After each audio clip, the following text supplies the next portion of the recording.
Hey, welcome to V.A.S.T. I'm Jackson Lanzing, and tonight we have quite an episode for you.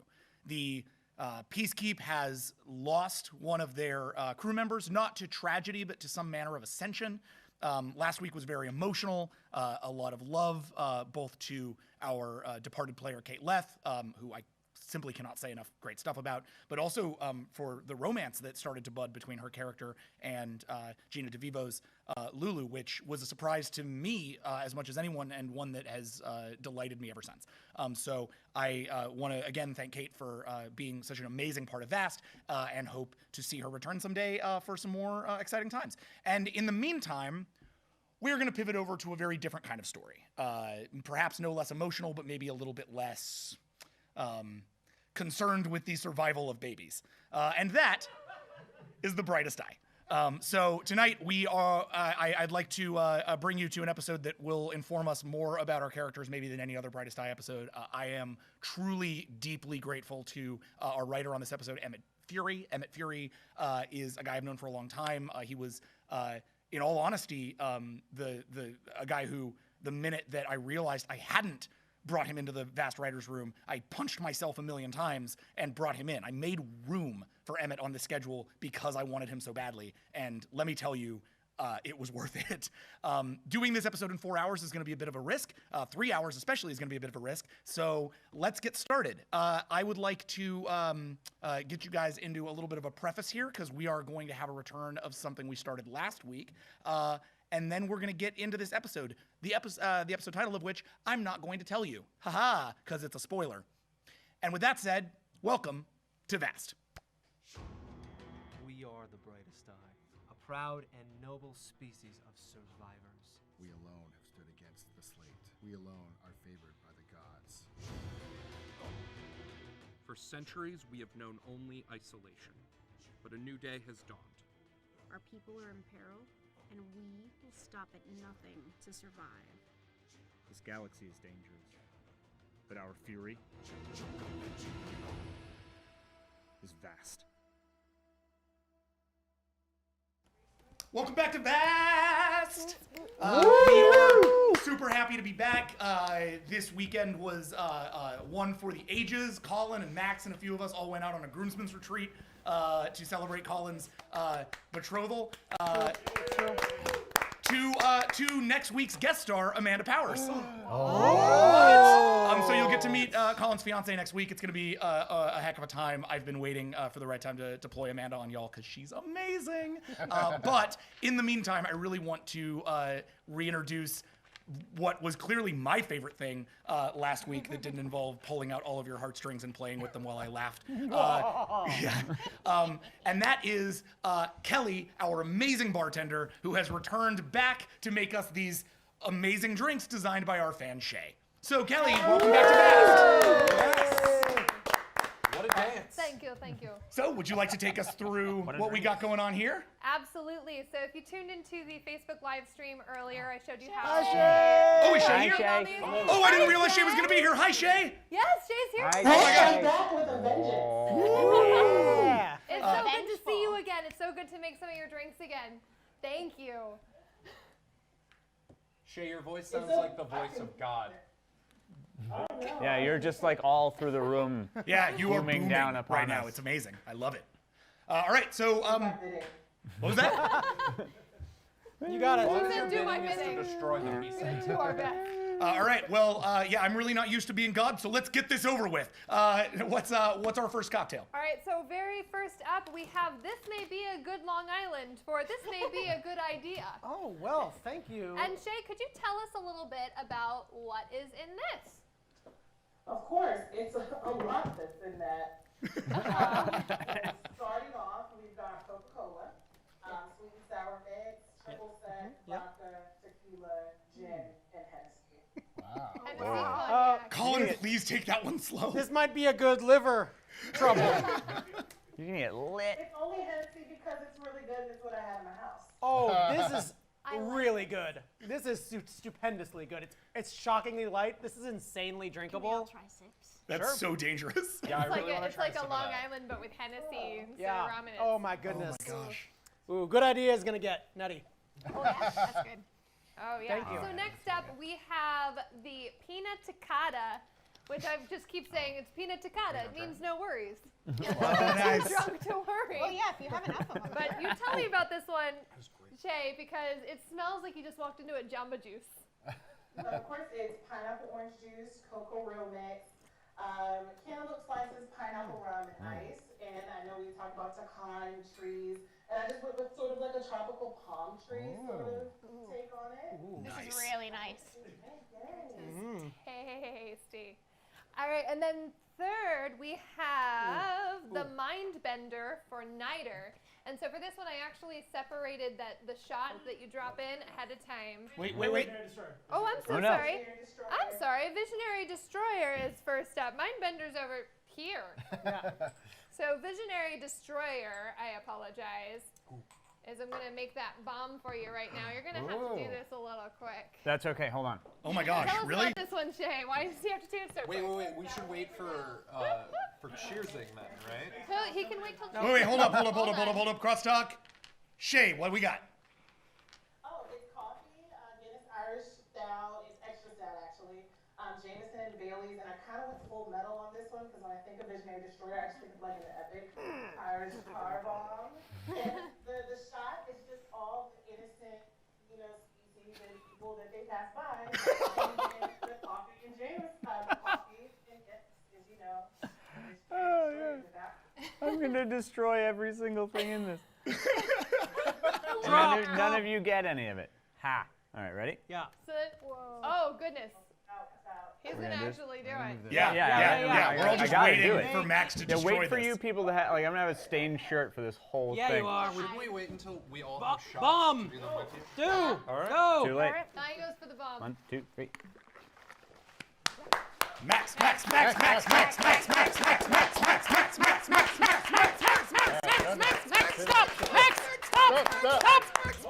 Stop! Brakes! Stop! Don't stop! Max! Don't stop, Oh Max! my goodness. Max! Max! Whoa!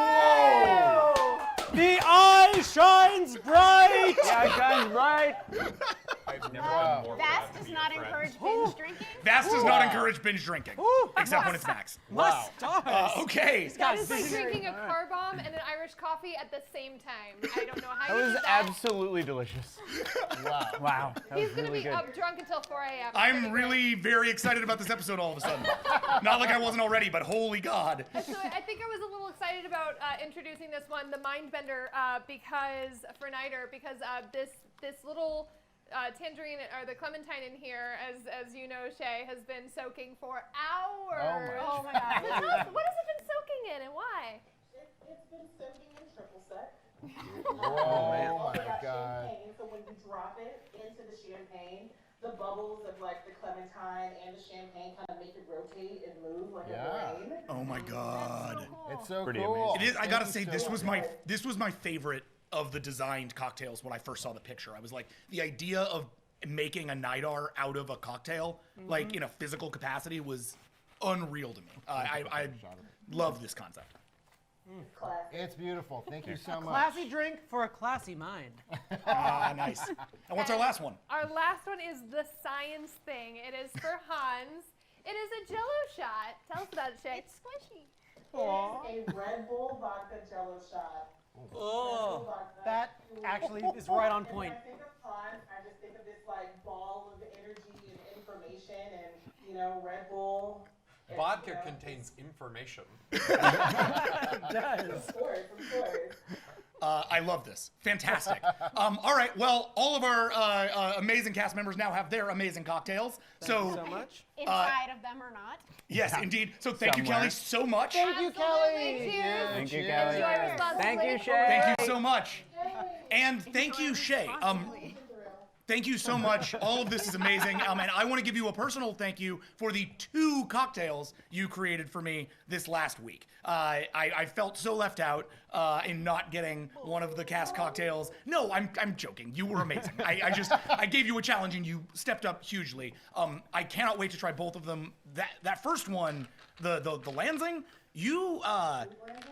sometimes you manage to figure out all of my favorite things. I don't know how you sorted that. I'm a little worried I'm being bugged. But I was sitting there, I was like, if you took everything I drink on a regular basis and put it in one cocktail, it would just be the Smooth Lanzing. So I can't wait to try it. I'm really excited. I just got back from this vacation, and it's my next move. I have a question. Yes? Since Kelly is probably going to leave, and I'm going to be very Red Bulled up for a while, and given the hints you've dropped about Hans for this episode, is it possible that I could get one of what Colin's drinking? An extra, just what we need. Yes, Beautiful. I think I can put that together for you. Two? For all of us. 2, 3, Just get a picture. 5. I'm gonna be here for a while. Hooray! You're amazing, Kelly. Thank you. We love you, Kelly. Okay, so in the interest of getting this thing started, we are going to say goodbye to Shay. Thank you so much, Shay. You were amazing. I again appreciate these so much. Okay. I am going to be made of energy. Good. Dude, you're gonna need it. All right, are you guys ready for this thing? Let's do it. We are Awesome. ready.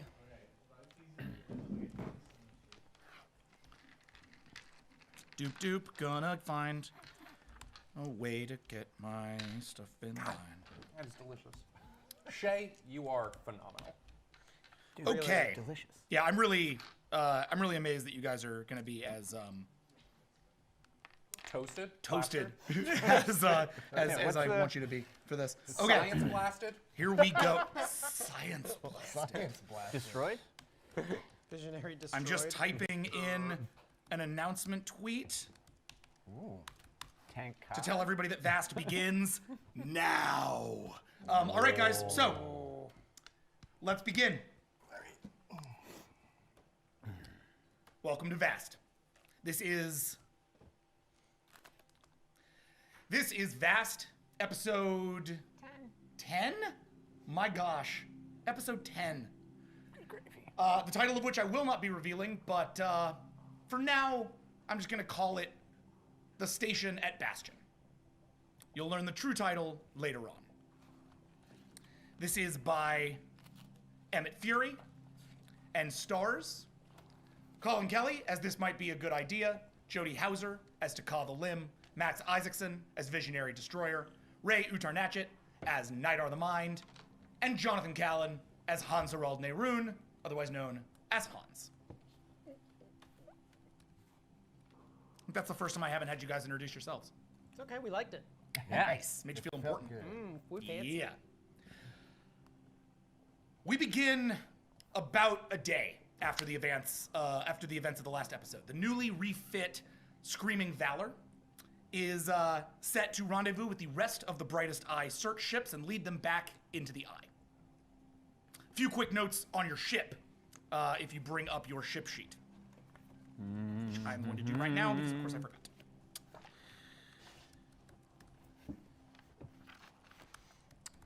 The Screaming Valor has been, as we discussed in your last episode, pretty significantly retrofit. One of the ways that this has happened is that you have had the back half of the Karnala, that ship that you previously took over, essentially inserted into the back of the Screaming Valor. So the concept art is now a little bit out of date. The Screaming Valor now has this sort of larger, like wing on the back of it, like wheel on the back of it. Like thorax. Yes, a thorax. Or like a bumblebee. Yes. It actually fits the design aesthetic shockingly well. A few things to draw your attention to, because the ship sheet on the screen is probably outdated, and again, my fault. I do some of this stuff last minute. Your shields have now increased to 6 from their previous 3. Your shields have been significantly improved. So too has your combat maneuvers, though because of the larger silhouette your ship now commands, your evasive actions are still at a 1. However, your combat maneuvers are up to 5. You have a similar power. They were already at 5. Oh, then maybe this was updated. Okay. They were at 4. Nope.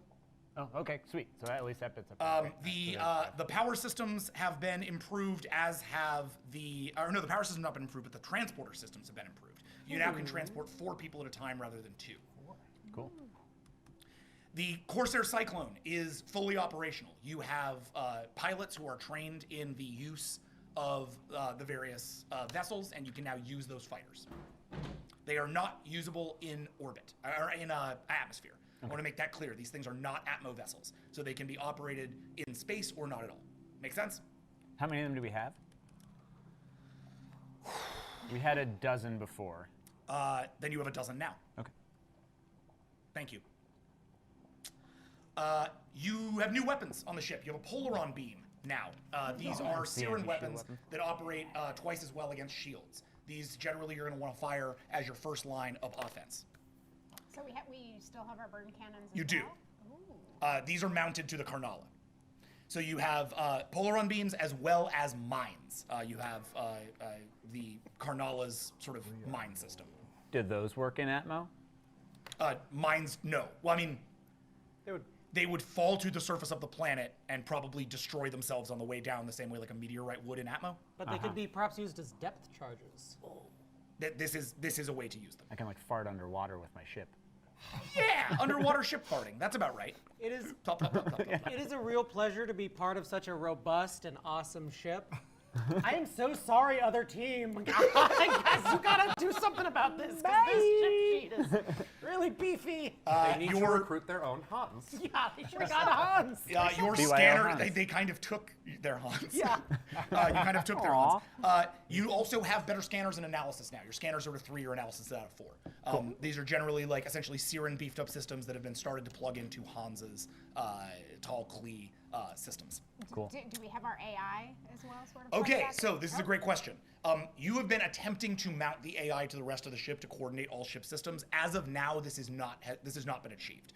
This is something that specifically Hans has been working on ever since this happened. He's been like talking to the AI, and he's been working with the AI, and he's been trying to deal with the AI.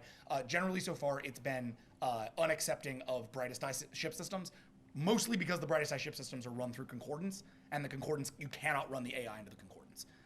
To do that would literally risk the entire Concordance. It would be like plugging in a foreign agent into your system. It's not a feasible solution. Never want to do that. Just for reference, I rolled a 9 on that. So. Yeah. I told him it was impossibly hard. He would have had to roll a lot higher to make that work. If only there was some kind of specialist in language translation. If only somebody took scientific breakthrough as a merit. So, with that said, y'all, we begin about a day, as I said, after the events of the last episode, and you guys have been installing this thing for pretty much that whole day. A lot of the stuff was installed on the Siren planet, on their homeworld, but now that you've left, the rest of the sort of computer engineering has begun. Hans has been tuning up your ship. Good Idea has, I think, been helping with this, probably, at least to some small degree. Yes, along those lines, Good Idea now has a 1 in engineering. Oh, nice. A 1 in helm. Oh. And a little bit of extra juice in comms. Whoa. Oh, nice. All very smart moves. Mm-hmm. Whoa. So, something to recognize here is that, while you've been working on this, obviously, like, your engineering skills don't really reach to his. So, you can help a little bit, but Hans has been kind of taking the lead. And the amount of work, sort of physically, at play is... Thank you. Thank you, Cocktail Goblin. The amount of work at play... This place is full of ghosts. For you up until now has been... pretty exhausting.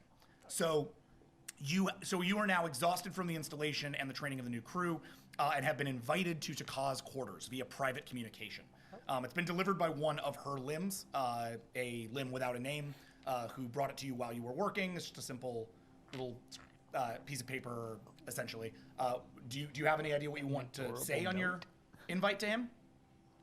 Just wanted to check in if you're doing okay. Thought you could use someone to talk to since you like talking so much. She's really awkward. It's like in that limb handwriting that's like, oh, this is fucking hard. Before it's all hearts over eyes. I gladly accept that invitation. It has been lonely. Talking to who does primarily the engineering and the labor on this ship? Other limbs? The limbs. Yes. And they all suck. And a lot of your limbs didn't come back, so mostly Siren at this point. Huh. Oh, interesting. Okay, yeah. Well, I'm not a big fan of Siren, and limbs aren't that talkative. So yeah, I'd love a chance to chat. Before Colin leaves, his computers and science, I think, are pretty decent. And as he says, he's an expert on translation.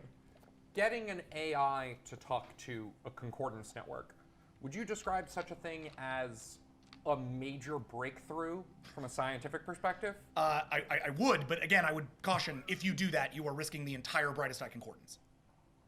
Let's do it. No.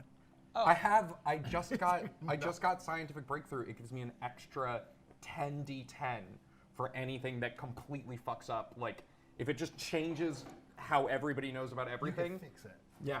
Control Z. Yeah, not right now. Not right now. If we want to go insane, I will go insane when we're like, well, this is never going to happen, but safe. God damn it. Smart move. Yeah. Okay, Sorry. so no way.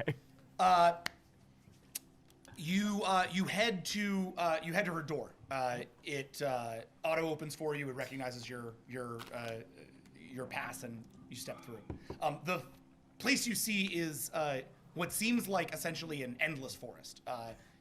Roll perception for me, real fast. Happy to. It's a 9.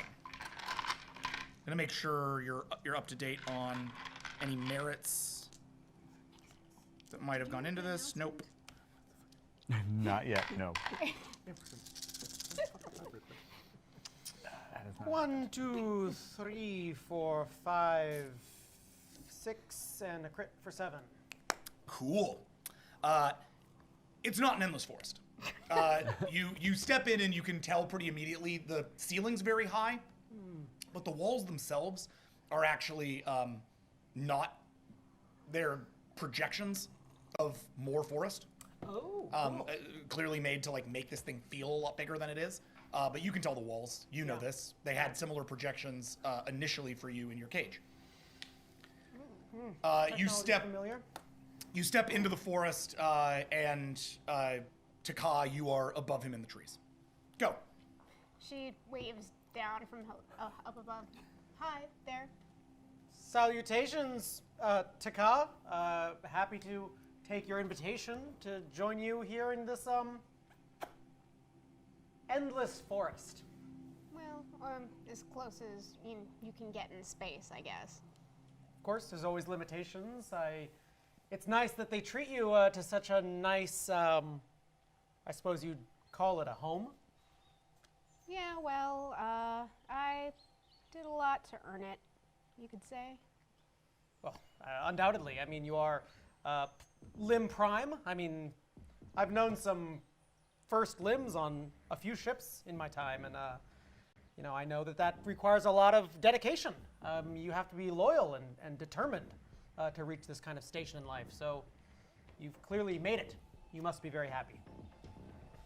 Right. I wanted to check and see how you were doing. Things were a little crazy at the marketplace yesterday. That was very interesting. I'm glad the crew made it out safe. Yeah, it was a little rough once you told everyone who you were.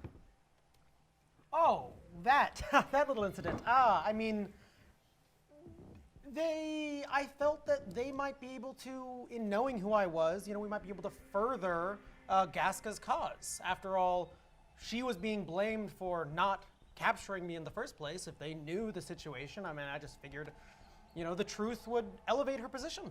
Kind of paints a target on our back too, though, doesn't it? Does it? Oh, that was not my intention at all. Sincerely. Sure it wasn't. Luckily, our ship is now robust. I mean, I can tell you from firsthand experience, compared to the Avalon, I mean, this is a hell of a warship. This ship is not going anywhere you guys don't want to take it. Yeah, you could. That's a way to put it. Listen, there was a moment in the marketplace when all the blasters were pointed at us. You remember? I do. I have an excellent recall for when guns are pointed in my face. You remember who was standing in front of you? I do. And you remember I didn't move. You did not. So I feel like that makes us friends now. Does someone who wants to keep me alive necessitate friendship? What I know so far is that I put a gun to your head. I fired at you, if I recall correctly. Yeah, it really hurt. That is traditionally, I've found, it seems, my primary way of making friends. First, I try and take your life. Then, I suppose we're at the apology section of the journey, because I sincerely apologize.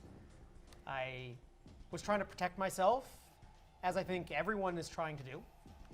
You may find that I take my own self-preservation fairly seriously, but your actions on the Siren world show me that you take my safety seriously too.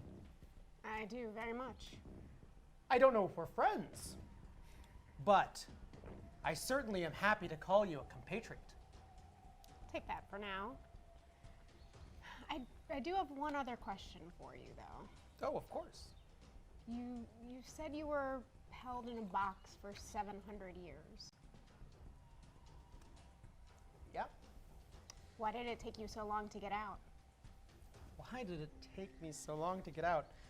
Well, as you well know, the Brightest Eye are experts at making very convincing boxes.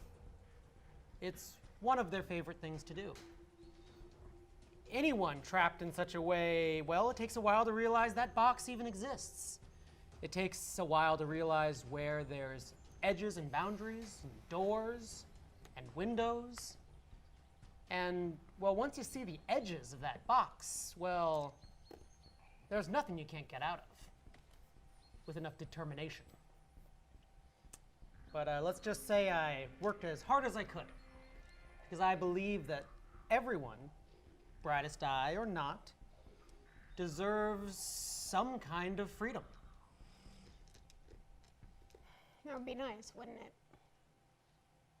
Well, I mean, clearly you think so. This is a beautiful kind of freedom you have here. These trees are gorgeous. This soil is rich and loamy, I assume. I can almost believe it's like home. You can almost believe it's like home. That is something that I hear. I get you there. I don't recall what my world was particularly like. You said it was destroyed? Like many of the Brightest Eye planets, it was destroyed, wiped out, conquested. The tongue themselves exist mostly as a kind of genetic abnormality, grown here or there, wherever needed, really. The idea of a home world, I mean, is fairly bunk. But you, I mean, your world is threatened. Currently? Yep. By the SLATE. Mm-hmm. I see. My apologies. That's a terrible situation to be in. Yes, it really is. I assume you would appreciate me doing something about that. That's why we're heading back. That's why I'm going to work with your science team.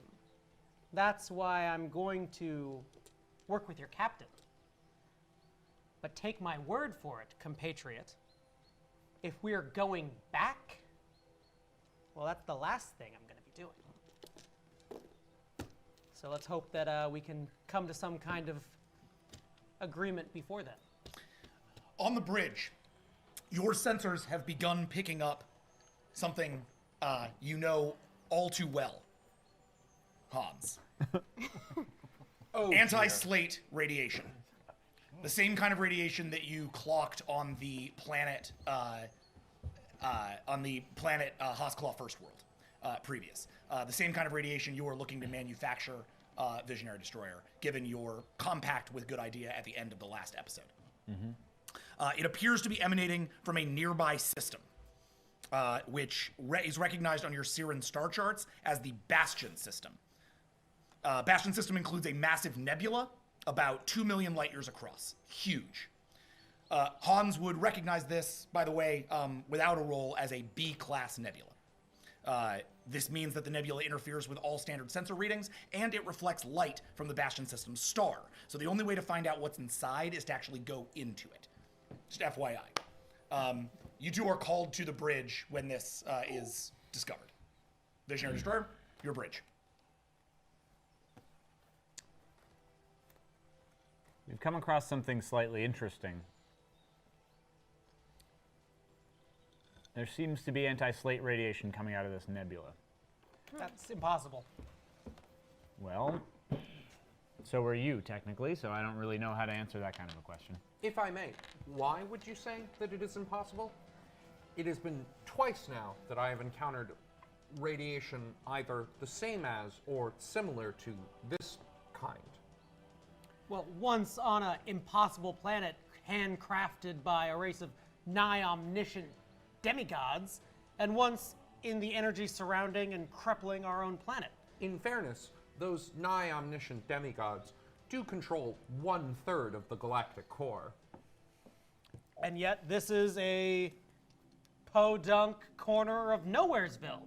And he's quite right about that. This system is not owned by the Siren. It is not owned by the Brightest Eye. It is not owned by the Pac-Ha Peacekeep. It is it's sort of known as like a dead nebula. There's nothing to be gained here.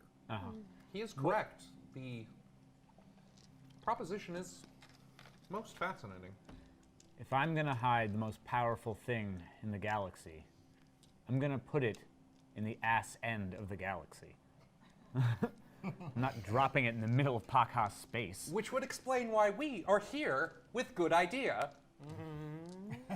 But to be perfectly honest... Oh dear, no one cared for my joke. Sorry, I'm not very funny. But to be perfectly honest, I'm uninterested in it. I've got what I need. I know you emit anti-SLATE radiation. And I think the work we can do on you and with you will be more valuable than wasting time in getting back to Brightest Eye space. Hans, a question. When you're attempting to verify a fact, is it best to have only one source of information? I mean, one point of data? No, of course. The greater the variety of data points, the more likely you are to come up with the correct answer. Well, I think then, I mean, you'd be really doing yourself a disservice by just scooting on past this. I mean, this is the ass end of nowhere. What's this energy doing here? We should almost certainly investigate. I am somewhat inclined to agree. Our job is not investigate. Our job is save the Brightest Eye. If you want to go running off into the ass end of nowhere and find some anti-SLATE radiation, you're more than welcome to after our mission is complete. We'll note it and log it. We can send more Brightest Eye ships for it later.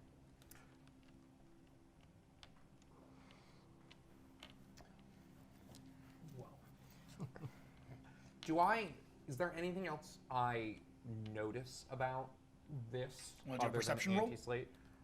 Sure, is that what it would be? Okay.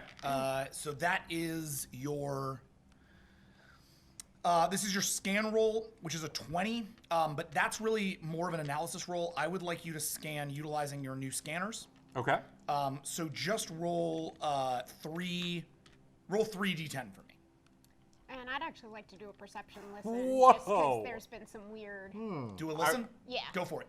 I'm just handing this to another 14? person. Can Yeah? I? How do you do? I believe that's a 4. Oh, wow. Nice. Can I aid him in that role at all? Not necessarily, and you don't need to. Okay. He's good with that, because the scanners are not they don't operate on the same dynamic. They're ship systems. We'll run that listen. So you discover, as you scan out the system, that you're sort of scanning into the system. Your new scanners managed to pick up a couple of things that are a little odd. The first is that everything, the thing is supposed to have 2 planets inside that nebula. They're traditionally, your Bastion system sort of Siren archive set surveys indicate that there are 2 planets in the Bastion system. However, your new scanners alongside your Tall Klee information systems are picking up 3 The third system, incidentally, only pings off of your tall Klee database, as if it knew it was there where the other 2 planets were only known by the Siren database. Pac-Ha? 7. And go ahead and roll your, by the way, Hans, go ahead and roll your scan for 20, please. Pac-Ha, what'd you get? 7. So that's a full success. You reach out, and it's not clear, but there is life in this nebula. It's all seems to be concentrated around the same area he's detecting. You can feel huge life, small life, life that shouldn't exist within this nebula. No life has ever been detected, but I mean, life on a large and small scale. But moreover, what you feel is the same sort of space-time mess interference that you encountered at Hoskala First World. Perhaps even more powerful than that which you experienced there. What was I got an 8. Okay, so you got what you got what I described to you. Yeah. On second thought, the captain is correct. We should vacate the area immediately. No need for follow-up questions. Let's go. There's something living in there. Chop chop. No need for discussion. The captain is correct. We should all obey the captain. There's something in there that feels even stronger than that weird planet we were just on.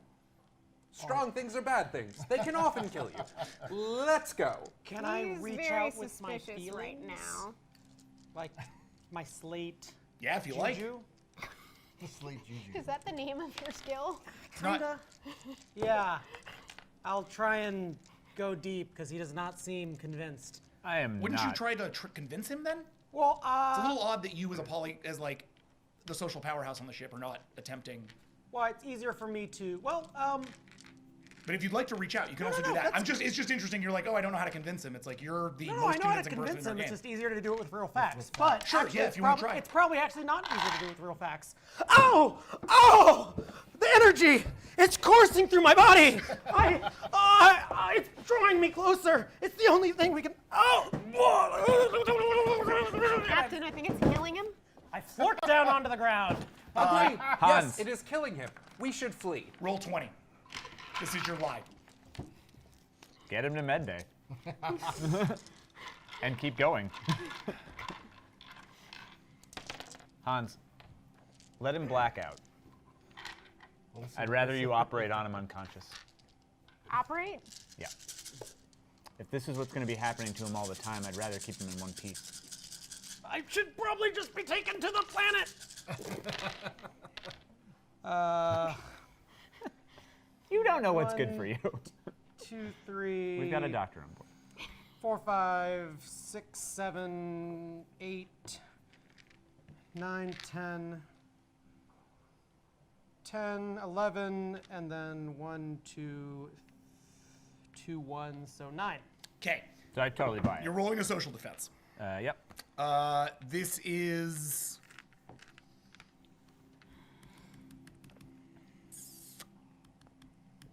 15. Beep, boop.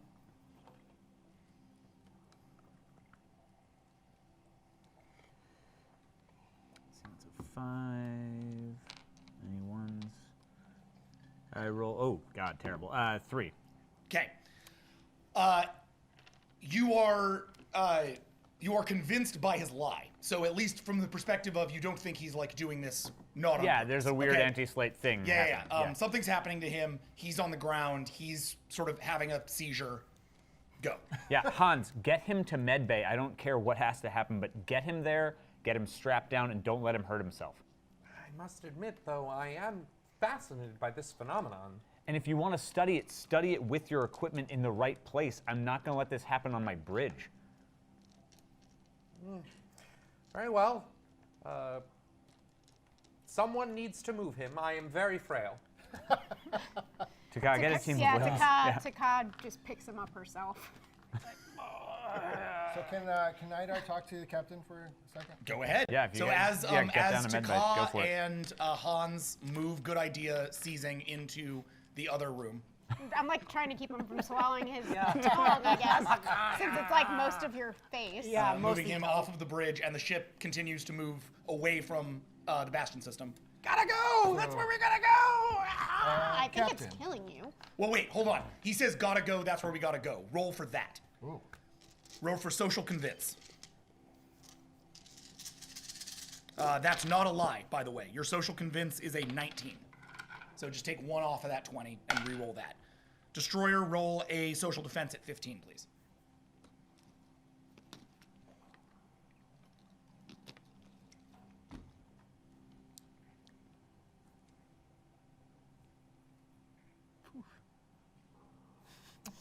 I think I got beat based on how many things he's counting, but I got a 6.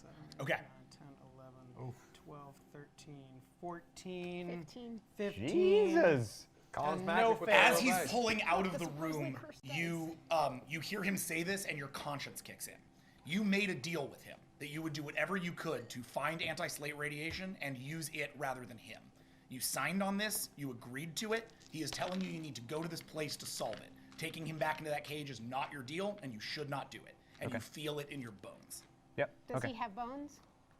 I mean, he has- exoskeleton. Exoskeleton. I mean, I do. He has All, an my entire exoskeleton. outside is bones. Yeah. I'm very chitinous. Okay. Hans, still get him to medbay, stabilize him, take care of him. And Very well. And for the sake of the mother,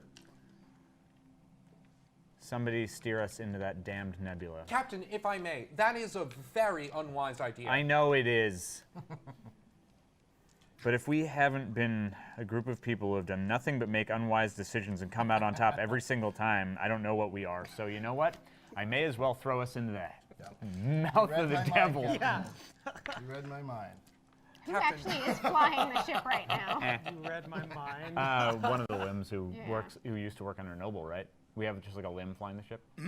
Captain, with due respect, you seem undissuadable on this matter. In which case, very well.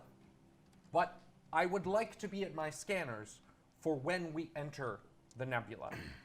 It is important, if we're going to learn about anti-slate radiation, that you have someone there capable of analyzing it. I shall keep good idea next to me, and I will keep him from dying. Probably. Definitely. Definitely. Very most likely. There are no absolutes in this universe. It's pretty true. Hans does not deal in absolutes. So I'm still holding on to okay. him, and I'm like, do we just leave him here, then? Bring a medical. Like someone with a sofa. We've got a med team. Bring a medical team up and get him stabilized. No, get him down to med bay. What am I doing? Get him to med bay. Taka, if you can take him to med bay. Hans, somebody's gonna have to stabilize him. You don't eat or drink. Do you have any other doctors aboard your brightest eye vessel? No, we don't deal in doctors. Well, that hardly seems like my fault. It's why you're here. I am here to serve as the science officer aboard the Screaming Valor. There is science to be done. And the science can wait. I promise I will not go into that nebula until you're back at your scanner. I will hold you to your promise, Captain. Yeah, and don't break promises. So med bay, do we have a med bay? We have something of a med bay. Yeah, you have a basic medical like bay. It's not really equipped for people like him, but you know, it does have a place for a tongue to like, you know, regenerate. Yeah. So you can. Right. His physiology is not like out of our Yeah, zone. no. I mean, you're equipped to deal with vassals. So I guess you are equipped to deal with his biology. You can regenerate him. Okay. Great. So you guys move him down to the med bay, put him into a regeneration pod, and quickly realize there is absolutely nothing physically wrong with him at all. In fact, he's completely fine. There is nothing wrong with him at all. You're like a lying 6-year-old. Just like. All right, I'm gonna keep him stomachache. in the stasis pod then, and go to my captain, because this confirms a suspicion that Hans has been having since our previous. Well, you're not even gonna ask. You're not even gonna talk to me. By the about way, it? the vessel is heading towards the nebula, but is stopped outside the nebula because you agreed not to go. Yeah, we're not going in. Also, I'm gonna stay Nidar and and I watch were him. gonna have a chat while these guys are down in medical, if that's cool. Yeah. Captain, I understand your hesitation to investigate the nebula. And I understand your fear. But considering it does have anti-slate radiation, I thought it may be worth a quick look to maybe go above and beyond our mission. How do you mean? come back to the Father with more than he's asked you for.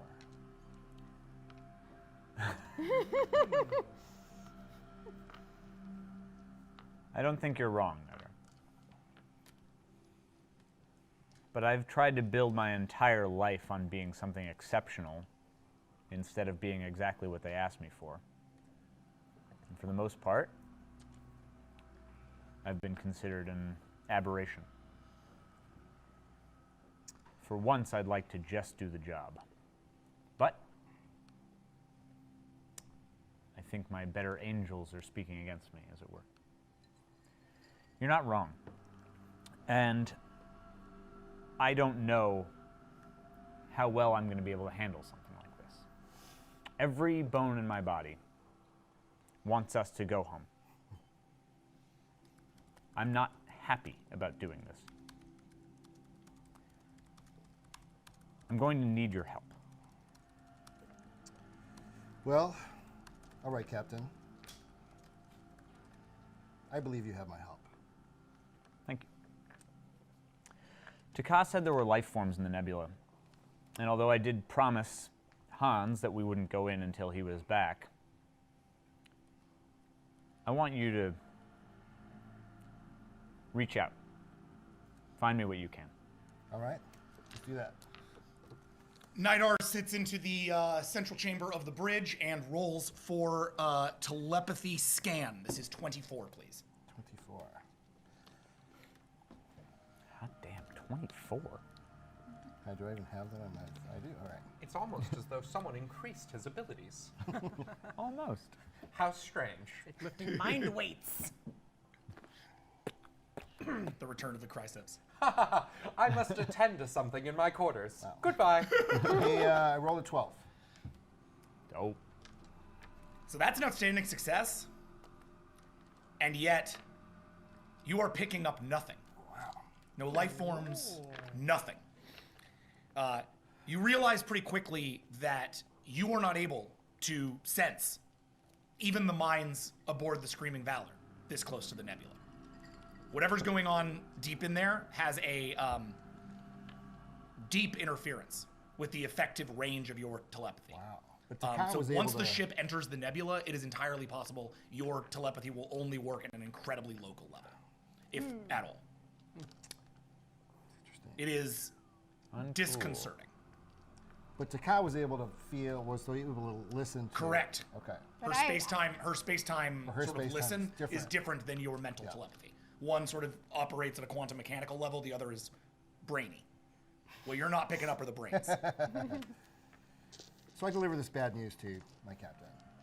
I am not sensing anything coming from that nebula, Captain. I don't understand. There are living creatures sitting around on some planet in there, and not one of them has a single brain. Well, that doesn't sound so bad. Yes. Sounds a bit like that this is ship. a very... Well, it could be that, or it could be the effective range of your technology, because you also can't detect the limbs aboard the ship you're on. Oh, right, he can't detect anything. I can't, yeah. Oh, all right. We've all lost our minds. He can detect you. Right. You can detect your your immediate surroundings, on the but bridge. anything beyond that, you're on the bridge. I can, but not in the ship. Yep. Okay, so whatever it is clearly has like a psychic dampening field or something like that. And that is not technology that we really know how to handle. Shit. Okay. Nidar, whatever these people are, they've been expecting something like this. Are you saying that they've been waiting for us? I don't know if it's us, but whatever it is, something like us. They know you exist. They know something like you exists. And they don't want you around. Suddenly, a massive event shakes your ship slightly, and your ship begins to move towards the nebula. The limb turns around, looks at you, all limbs up. I'm not doing this. I think we're caught in some kind of tractor field, Captain. To get us out of this beam. I'm trying, and it's hard pushing on your engines, on your your drives, on everything you can. You can't move to crossing speed. This thing is like affecting your systems. Specifically, the science station starts to flicker and then starts to read out in tall Clee. I would surmise that he will not succeed, Captain. Or did you come back up? Yeah, he left him in stasis. Why didn't I let myself get stuck in dirt? Well, okay. Because we had to scan you. Well, yeah, but it's boop, boop, boop. Sorry, beep, boop, boop, boop. Well, if the ship starts shaking, I'm leaving the med bay and Pac-Ha running to the back bridge. Are you to the following bridge. him? Can I get out of the stasis pod? Yeah, I mean, they put you in, realized there was nothing wrong with you. Oh, then, yeah, great. That was like a No, backwards I'm thing. going to stay in medbay for a bit. Okay. I don't like that. Yeah, Pac-Ha to the bridge. Okay. All right, so you guys move in. The first thing you realize... Just for the record, just because of what Colin... I, like, wasn't going to make a thing about it, but, like, it was my intention that you were, like, restrained in stasis. That it was, like, a regeneration, like, Skywalker pod, you know? Yeah, but though presumably Skywalker could get out of the pod, but I feel you. I mean, he's, like, Sure, soaked in if water. that... Well, I mean, like, I would not allow myself to go under. Okay. Because he I'm wasn't not actually physically sick. injured. Okay. So I would have yelled out and banged on the pod. So either you'd let me out, or... Okay. I would have stayed and crawled out. Let's just say he has the ability to get out, but hasn't. Okay. Can we just to that's fine. make this Okay, great? so it makes sense. I just totally We are left him worse than the unsupervised. Peacekeep. As soon as Colin joined our ship, we had nothing done. The first thing that you notice as the ship enters the nebula is that third problematic. planet in the Bastion system, one enveloped entirely by the nebula. The nebula diffuses light from the nearby sun, enough that the crew is now as you step, forward towards it, like as you're heading towards it, you can't look directly at the sun. It's refracting all this light from the sun inside. But once you're actually inside of it, you start to be able to see better. The scattering of sunlight also has the effect of lowering the external temperature of the Screaming Valor to manageable levels. It was kind of getting a little hot as you were first pulling in, but now you're all right. Visionary Destroyer, for what it's worth, you notice that the Concordance has also stopped working once you pass through the nebula. Yeah, fuck this.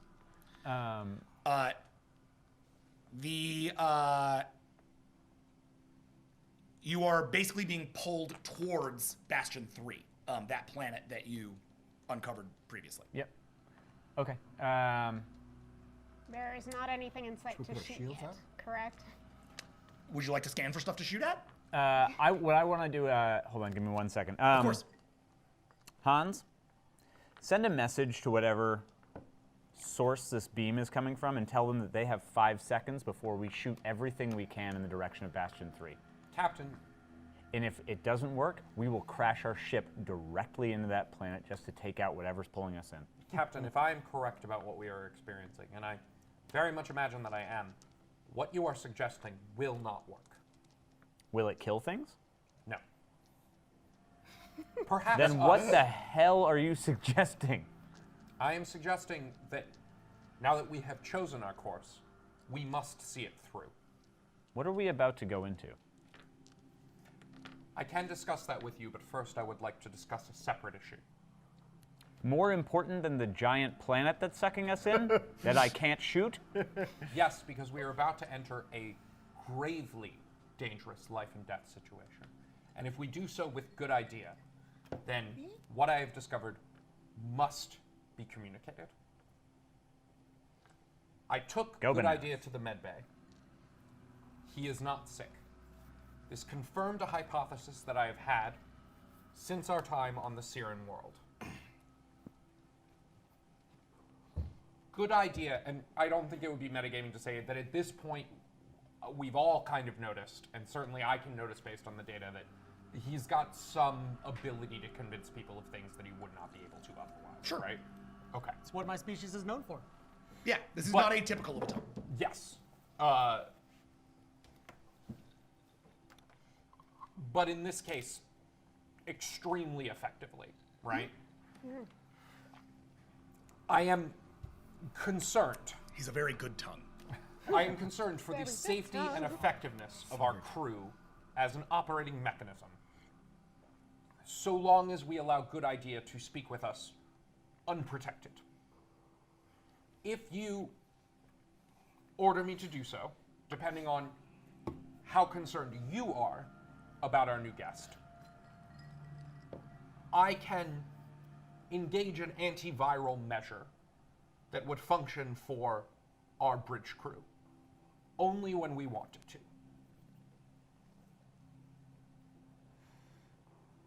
What do you mean specifically? Very good. Your brain is like... As you are pulled towards the planet, you begin to enter the planet's atmosphere. Continue. Your brain is like a computer. Computers have BIOS, which is the thing that allows the hardware to function. Faster. On top of the BIOS is an operating system. Your operating system might be the language and culture that you've grown up with. Kaboom! Your planet enters atmosphere. Below Really, it, quite a lot vast faster. red desert. An arid desertscape littered with towering calcium deposits. 30-foot spindly outcroppings that reach skyward like curved, bony fingers. From the surface, you can see the sand all the way to the horizon, if not for the ranges of mountainous red beds, sedimentary rock formations stained by red ferric oxides. There's also a handful of more fertile-looking mountains, sparsely covering what looks like desert grass, which stirs slightly in the wake of the Screaming Valor's engines as you enter atmosphere. Okay, Continue. so Captain, do you those want me to Siren go? translation devices that we were given, Yes. I'm just going No. to hand them I out want to to the leave crew. him where he Okay. is. What I'm going to do is set them all. This is a device I call the Idiot. What it's going to do is translate everything Good Idea says, as long as it's on, into Tall Klee 3 times and then back again. Essentially stripping everything he says of all nuance and systemic language structures. It's just babblefish back and forth like 100 times? Yes, it is designed to function like a bad internet translation. Okay, program. great. Roll engineering for this. And understand that these aren't built yet, right? Like, you can't metagame back a build. You I gotta, mean, you didn't build these before the game. Sure, And but you're not. these And are- if you're building them but now, these these are acting in game. These are universal translation devices? Yes. I'm going to assume that it's pretty easy to set a bad translation.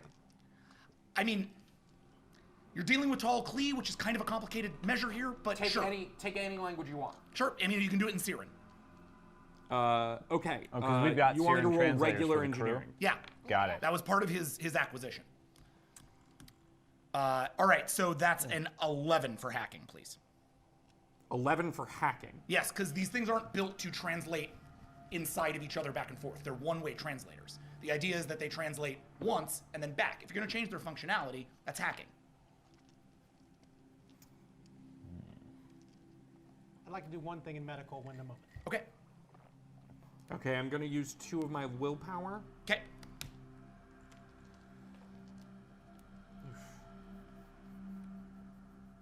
That is a 4. But Okay. the key here is, the more I fuck up, the better it works. So you managed to get them to essentially translate Siren and then back to normal, basically just like feedback loop them once. So you can improve these over time, but for now, anybody equipped with this is going to receive a +3 to their resolve checks. So basically, any social defense now has a +3. Great. Cool. But Please keep in mind that you have these. I'll add them to your ship sheets. This should protect you against the neurolinguistic virology that I hypothesize to be the source of his convincing nature. And what did you call this? The Idiot. Got it. It's a piece of equipment now, I guess? Yes. Cool. Yes, I'm putting it under equipment for all of you except for Good Idea. Dope. Good Idea. While these are being handed out, what are you doing? crawling out of the crawling out of my Bacter chamber and going through the drugs and pharmacology of the med bay, looking for anything that would help settle my nerves, ideally giving me some kind of resolve bonus. Ooh. Sure. That's amazing. Hans, why did you leave all your drugs lying around? No, he didn't. Hans doesn't. Yeah, Hans Hans makes doesn't- his own drugs. Yeah, Hans doesn't have that stuff It's in the all thing. shitty brightest side drugs. Good Idea. Go ahead and roll could for be perception. Siren That's a drugs. 9. It's a couple band-aids. That's really about it. Or no, investigation. 11. There's a bunch of things that Can I add my cauterize medical by to that? me or the cat lady? Yes, you can. Add She's still full 1, of so them. 12. Oh, she took them with her. Oh. Oh, yeah, she took She a an bunch. addict Two, now? three, Oh, crap. 4, 5. Oh. I am loving the fact that so far most of this game is about refusing to do the mission and doing drugs. 5. What's up? 5. We've literally spent an hour refusing to do the mission We and don't doing want to drugs. do your mission. It's a silly mission. I don't want it. 5? Got it.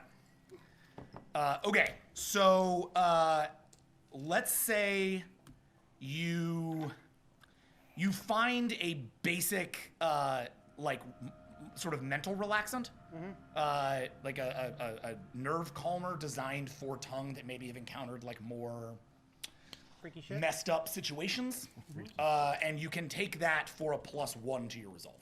Okay. And then I'd like to try and break the loyalty switch. Take my one time around. Yep. Go for it. This is a resolve check, right? Yep. 16. No, 17. And you have to beat a what? And Nutter rolled a 12 on this, so he needs to beat a 12. Yeah, I need to beat something pretty damn beefy.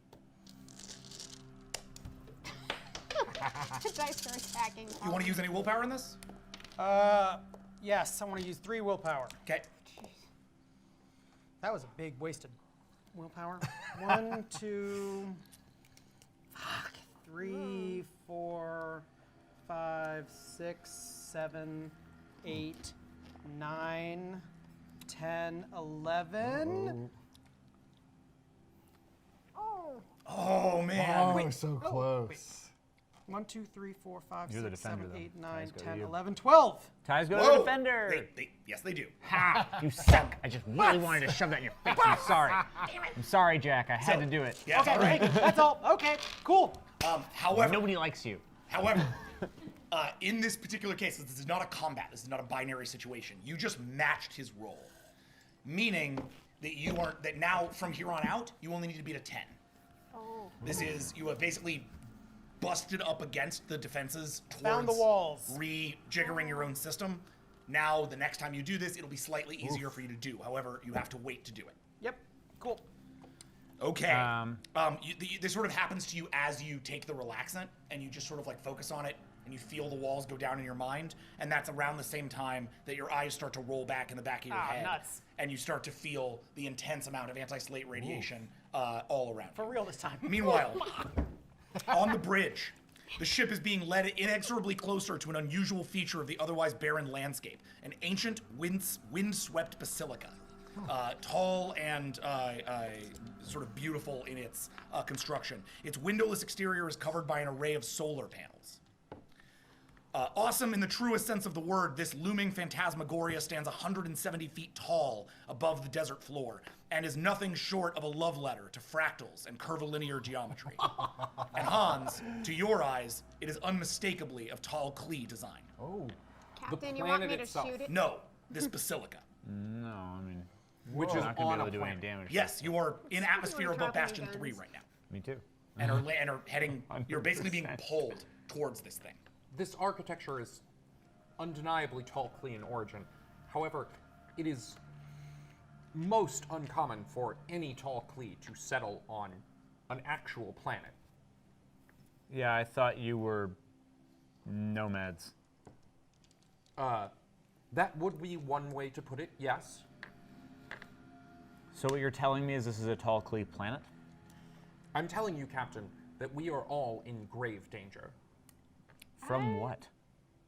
Now that we actually have a building inside, I want to try perception listen again, just focused on that facility. Go for it.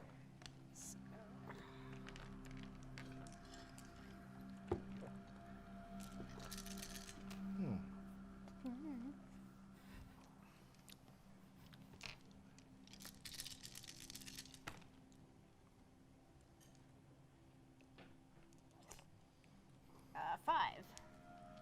5? Mm-hmm. The space-time radiation is much more intense. You don't get much. What you can tell is the basilica is not the only piece of architecture here. There is something else built underneath the basilica that seems to the desert itself has kind of seemed to like grow around it as if it's been there for a very long time. Tip of the iceberg, Captain. Are we actually on this? Is it actually a ship? Not a planet? Actually, I don't know if we know what icebergs are, but No, we probably do. I mean, the mind world was like a kind of I make liquid my way onto the liquid. bridge. Good idea steps onto the bridge. Oh, yeah. No, I attack him. What? You're supposed to Okay. be in... you're supposed to have been put under, so... Why would I possibly be supposed to have been put under? Because I was you ill and I needed got better. medical attention. Yeah, some good that your doctor did. You are now in combat with good idea. Yeah, Please and you roll broke initiative, out. both of you. So great. oh boy. Okay.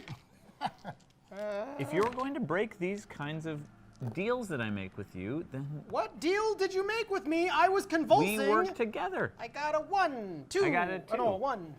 You got a 1, you got a 2? Yeah. You have first action. What do you do? I'm going to punch him in the face, just standard. Okay. Standard My punch. fragile noodle body! This is, I don't need to do anything crazy. All right, Destroyer, that's a brawl check. This is just a little, 9, please. Are you at least pulling the punch? Good idea, roll defense, which is 2. You don't kill him? No, Your I'm armor not does gonna not track in fuck this. out.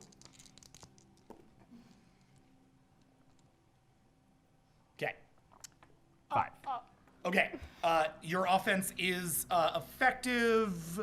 Let's see. Your Destroyer, offense what's is your effective. Yeah. Yeah. You're fairly offensive. Slightly offensive. 4, 5. You do 5 damage to Good Idea. It's bashing damage. He can recover, but it'll take some time. Yeah, that's fine. You basically knock him in the face, like hard, Yeah. and he goes down, like Oh, flat. man. You know what? I'm gonna take that damage. I hope you're happy. I am happy. Oh dear. Can we please focus the violence on No. the problem in front of us? Everybody stop right now. The problem is directly in front of me. I'm going to wrap my pincers around Well, you Good punched Idea's me. I neck, believe it. You punched Okay. me. Now it's my turn. and I want to get... Yeah, technically it's his turn. It's my turn. No, gun. I grovel Fast on the reflex. ground and Gotta call it, man. I point shoot. out that you left me to go get medical attention. Your doctor left before I was even cured, as if he thinks that all science can be explained by numbers and chemicals. Have you never thought that there might be something beyond your stupid numbers and tests? Good Ever idea. take a check for that? Good idea. Roll 19. Yes, this is there social is a convince. mechanism for testing for such things. It is called science. Destroyer, roll 15. This is your social defense. All right. Is that what the I'm sorry, no. 15, 16, 17, 18. 18. 18, you get the +3. Oh, yeah. Dope. So it's a little bit more of a settled roll here. 18 versus 19. Also true. I mean, not actually, but almost. It could have been true. Isn't it a better roll for you when you're lying? It is, but he's not really lying. Not really lying. Crap, it's 5. Still not true. Beat a 5. Yeah. yeah. 1, 2, 3, 4, 5, 6, 7, 8, 9, 10, 11. Needs a Oh, 5. these are ones. I can't catch a break. Oh, wait. 5, 6, 7, 10, 12. You see it in his eyes. He is telling both the truth and, given what's in front of you, that would appear to be true. He is still a problem, but maybe a problem for another time. Okay. Considering, I want to have just a quick line. Sure, Just go a for it. throwaway. I'm going to get all up in your face and pull you up to me. Ever do anything other than what I tell you, and it's more than a tap to the jaw. I take a piece of you every time you disobey. The eye shines bright. You're damn right it does. your ship. Taka's gonna go over and just sort of help him up and just set him down next to her. I tossed to Ka one of my healing syringes. Use it. Oh. Can you go ahead and roll Hans for the effectivity of that? Sure. Pharmacology? It's a pharmacology roll, yeah.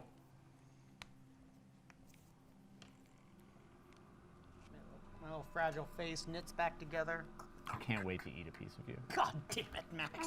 While he's rolling, can I ask the captain a question? Please, go. Okay, so Nidar floats on over. Captain, given that we are looking at a wonderfully beautiful phantasmagorical,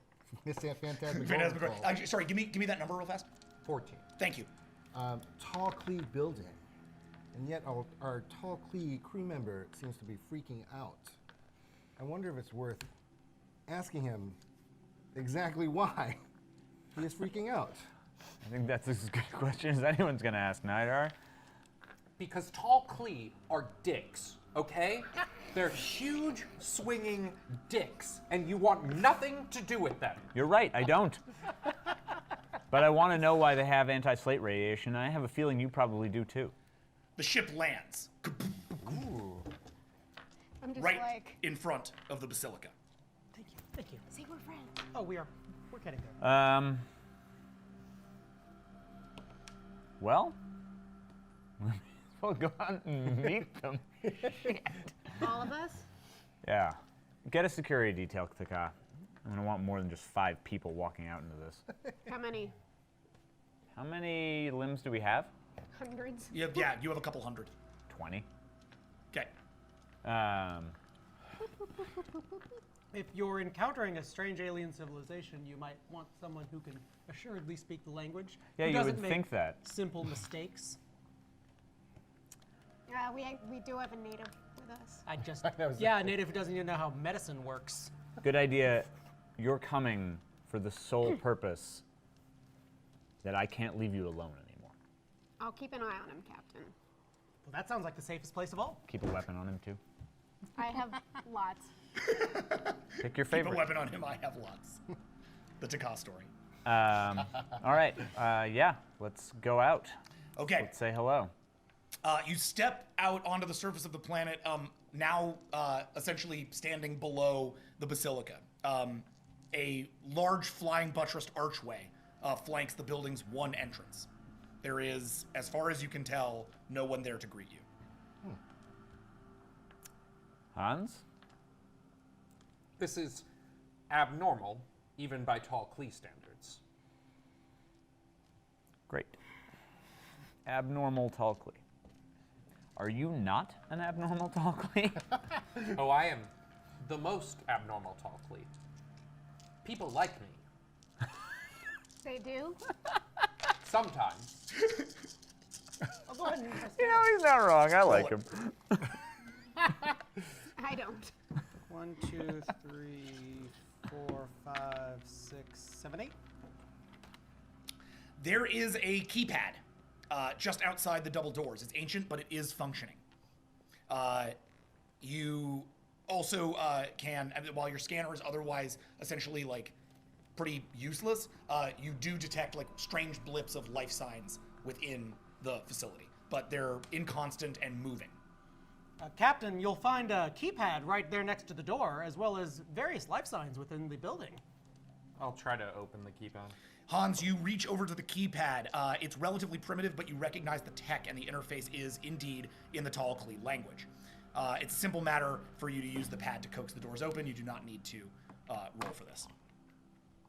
Convenient. He spends a couple of seconds at the keypad. His species. And the doors pop open. By the way, that code that you ran, it's like sort of an old school Tall Klee entrance code. It's not even encrypted. It's as if it was expecting other Tall Klee. It's a Fibonacci sequence nursery rhyme. Nice. Classic. Natch. Classic. Nerd. You step, the door opens in front of you, revealing a large antechamber.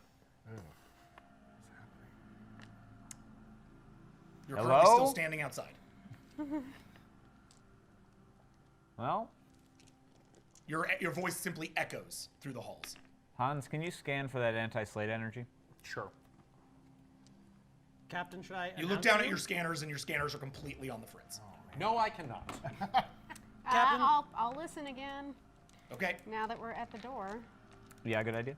If you'd like, I can announce you in grand, glorious, brightest eye fashion. Oh man, in no way do I want that.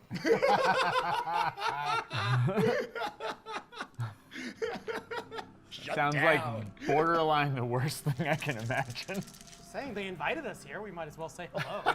As eloquent as you are, your public speaking has brought me almost no end of trouble. In fact, it might be reasonable to muzzle him. You can, in fact, detect the source of the radiation a bit. It is deeper. It is down from where you are right now, but is through those doorways. Radiation is through there and down. I suggest we follow the limb. All right. Put 10 from our squad at the front. We'll be behind them. 10 watching our back. Okay. The 10 watching your back, do you want them to follow you or stay at the door? Oh, fuck. No, we've got a whole crew that's watching the door, because there's a whole crew in the ship, right? They're with us. Yeah. Okay. Oh, I didn't leave any. Can I leave a message for my ship crew before we go in? Is that Sure. cool? Yeah, you're not inside there. You'll send one of them in to do it. Yeah. Keep an eye. If anything goes in that door that is not one of us, kill it. If you get the order from me, blow the temple. Only from me. Nobody else. One of them runs out to deliver your message. The others... And teleport, good idea, away and get the fuck home. Teleporters, unfortunately, do not work on this planet. Son of a bitch. This is known by Hans. Class B nebulas are real bad with teleporters. Okay. Then don't blow the temple, I guess. If anything, if you hear from me, send everyone. For a good idea. Solely. Oh. You step into the antechamber.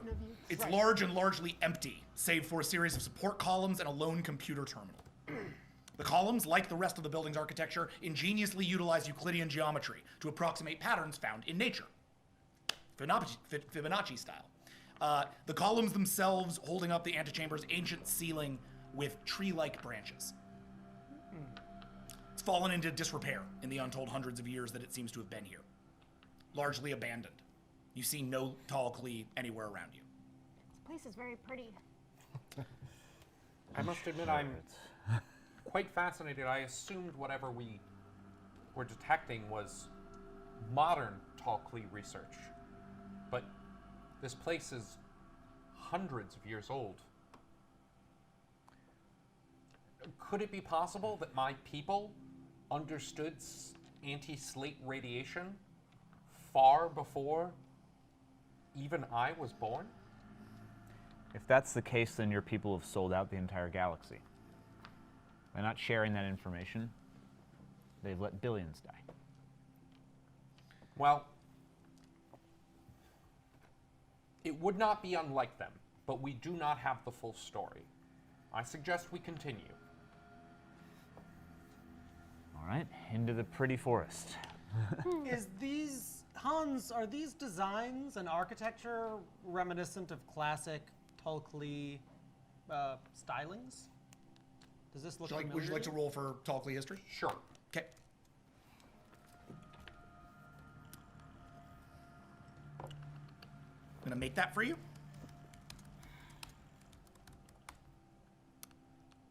Do the trees go all the way down? Just sorry, Jack, I know I'm interrupting you. Yeah, they go all the way down to the floor and then up. Okay. Pac-Ha have a talk. Well, they're not real trees, are they? Are they not real? Were just No, they're like, stone Oh, they're trees. fake? Oh, son of a bitch. Never mind. That's why I'm like, it's pretty, not anything Not more than awesome. That. Yeah. Not It was awesome. nice, they tried. Everyone tries. 9. Nobody gets a bunch of real trees. This would otherwise be a little bit higher, but you have a -3 in politics, which refers to, the stuff you know about your own planet. Is that 9 plus cold hard logic? Yes. Okay. You have to add the cold hard logic. I normally just try Right. to keep that outside because you do that yourself. Got it.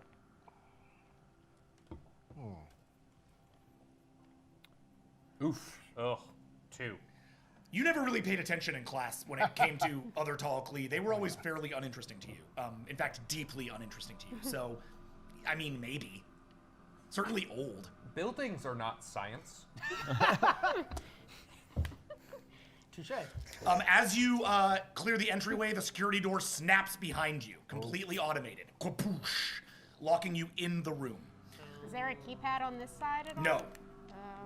And the door seems even thicker than the entry door you just opened, which does not look like it's going to succumb to any manner of firepower or brute force. Sure. Okay. Captain, our answer lies forward, and I am now most curious to know it.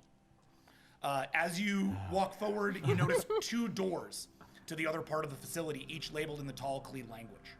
Hans, you can read this, as can you. Sublevels is one.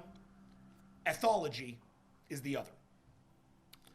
Ethology? The study of ethnographics, Captain. Ethology refers to the study of animal behaviors. That's what I meant. What was the first one? Sublevels. Sublevels. Well, the energy I'm feeling is Yeah, downstairs. I have no interest in ethology. Both Unless doors are closed. Somebody has ridiculous insight. Well, question. To the tall Klee, most of us would be considered animals. I Yeah, assume. and does this place look as old as him? I don't know. It's hundreds of years old for sure. And he is also hundreds of years old. I take But a we've little had bit no of dealings offense. with the tall Klee. Right? We wouldn't know. I mean, you certainly don't, and your concordance is offline, so what Right. the brightest But I know is not. What about brightest eye history? Can I? Oh. can I Hey, roll yeah, that? roll for it, man. Yeah. Let's hope it's Do you have a, you don't have a roll for that, right? Negative Let's do it. 400. Yeah, that's what mine are too. I am dumb as a rock. All instinct. He Instinct clearly bug. did not Yeah. pay attention in school. Well, No. weirdly enough, you actually avoid the negatives on this because the only things that go into this are the things you have ones in. Oh, really? Or academics? Yeah, it's academics and politics and intelligence. Amazing. Ooh. -3 both for me. That would be even. It's But worth unfortunately, noting. that's it. So you're rolling 3. Great. It should be worth noting, just for everyone watching at home, every single other stat is a -3. He does not have a lot of intelligence skills. I got a 1. That's nice. Fail. Yeah, it's still But yeah.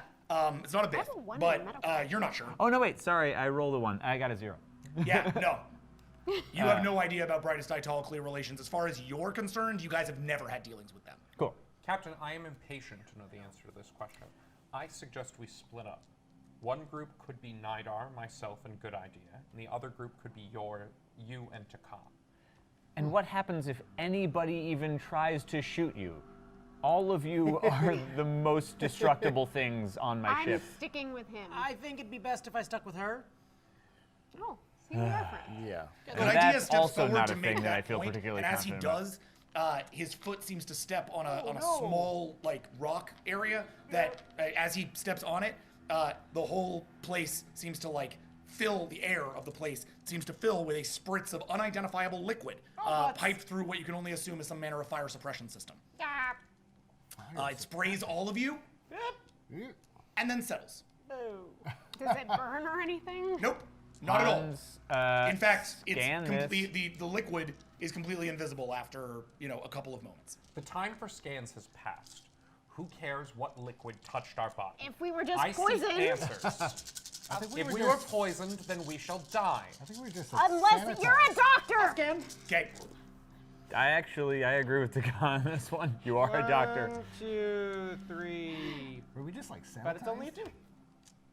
It's only a 2? Yep. Your scanner is completely on the fritz. It does not seem to be operating at all. The room is, as far as you can tell, only what you can see, which at this point is a computer terminal and 2 locked doors. Okay. A big locked door behind you. Is there anything in terminal.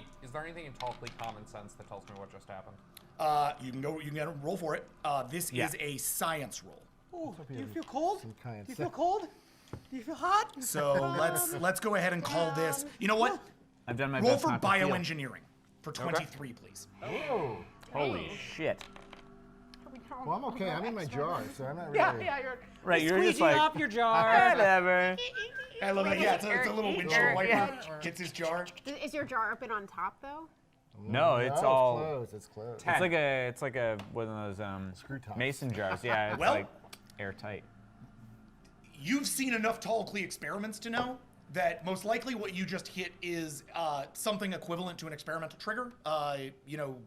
You enter an environment, the subject triggers the environment, either using a button or a foot pad or a thing that they eat, and that tends to trigger the actual experiment. What the nature of the experiment is, kind of unclear, but considering that you were just sprayed with a liquid that neither harms you nor seems to be corrosive, nor seems to be providing any kind of poisonous aspects, and your suit isn't picking up anything like that.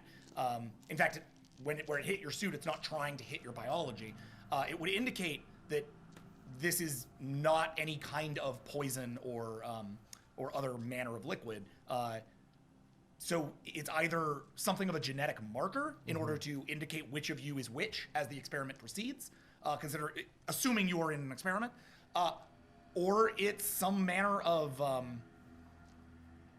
otherwise useful, maybe scent-based thing, like a pheromone? We're fine. We should proceed. I've just been sprayed with a liquid I don't even understand. It's not like these people just showed up and baked me a flan. They've sprayed me with something insane. Captain, I thought you were brightest eye. Why must we endlessly discuss and debate everything? Why must you second guess every single thing I say today? Moments later, you begin to hear an organic clicking, rising steadily in intensity. The sound appears to be emanating from multiple sources, right beneath your feet. I'm pulling out weapons. Yeah, arm up. You arm up, you arm up. I leap onto Visionary Destroyer's back. That's actually probably a good idea. I hide behind him. You hide. Sure, I pull my rifle. You pull your rifle. As the sound gets closer, you all feel a trembling underfoot, just as a dozen hostile creatures burrow up through the floor, exploding into the antechamber in a billowing cascade of sound. Oh.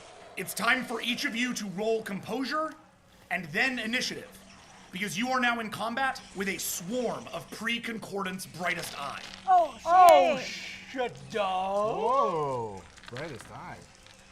Native. Composure.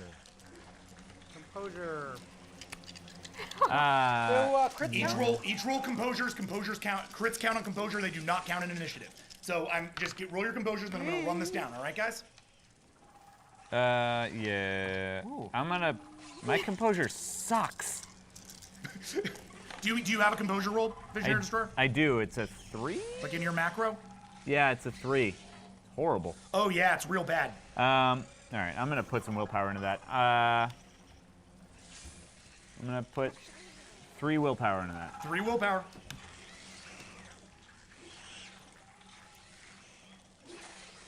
All right, we good otherwise, guys? Here we go. Good idea. 4. Pac-Ha. 4. Visionary Destroyer. 3. Nidar. Borrow your pencil for 0. a second. Wait, this Okay. is an iPad. Hold on, let me borrow it anyway. I just want to know. Hans, you are not I'm going to gonna participate in this steal a spot combat. The minute that this happens, you hide. Like, full on, like, burrow down, get into the darkness, hide. As you do that, 3 of the limbs who are protecting you on one side are eaten by these brightest eye. Like, viciously and brutally. Their blood sprays you as you pass, freaking you out even more. The rest of you are going to receive an initiative loss on initiative due to the composure, this sort of freaking all of you out. This is sort of the last thing any of you expected. It's kind of a dangerous situation. Everyone please roll initiative. Do fast reflexes count for initiative roll? I forget. I don't believe so. Let me check that.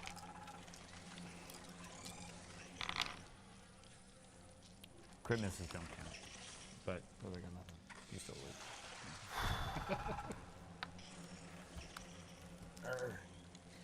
Yeah, this is not gonna go. Yes, fast reflexes add to initiative. Cool. Okay, initiatives. Let's go down the roll. Good idea. 2. Pac-Ha. 6. Wow. Wow. Visionary 2. Destroyer. 0. Okay, Visionary Destroyer, good idea. Please roll again. 2.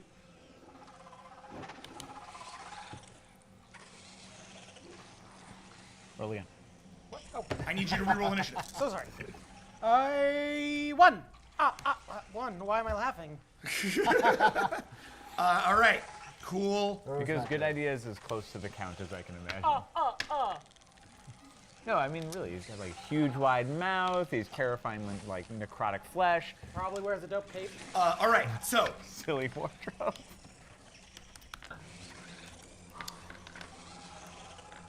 hold up a second. I'm gonna roll a few rolls because you're in combat with a lot of people and they all go first. So give me 1 minute while I figure this out. I just want to take a moment to thank Shay for this absolutely delicious There you go. cocktail. Which has same, been because mine is really- pretty much gone. Oh, who stole my cocktail? Oh dear, what happened to my drink? Oh no. I think these drinks were definitely a good idea. Drinks were a hella good idea. They were a good idea. Yeah. Freaking delicious. Yeah, you are now in combat with tomorrow morning. Yeah.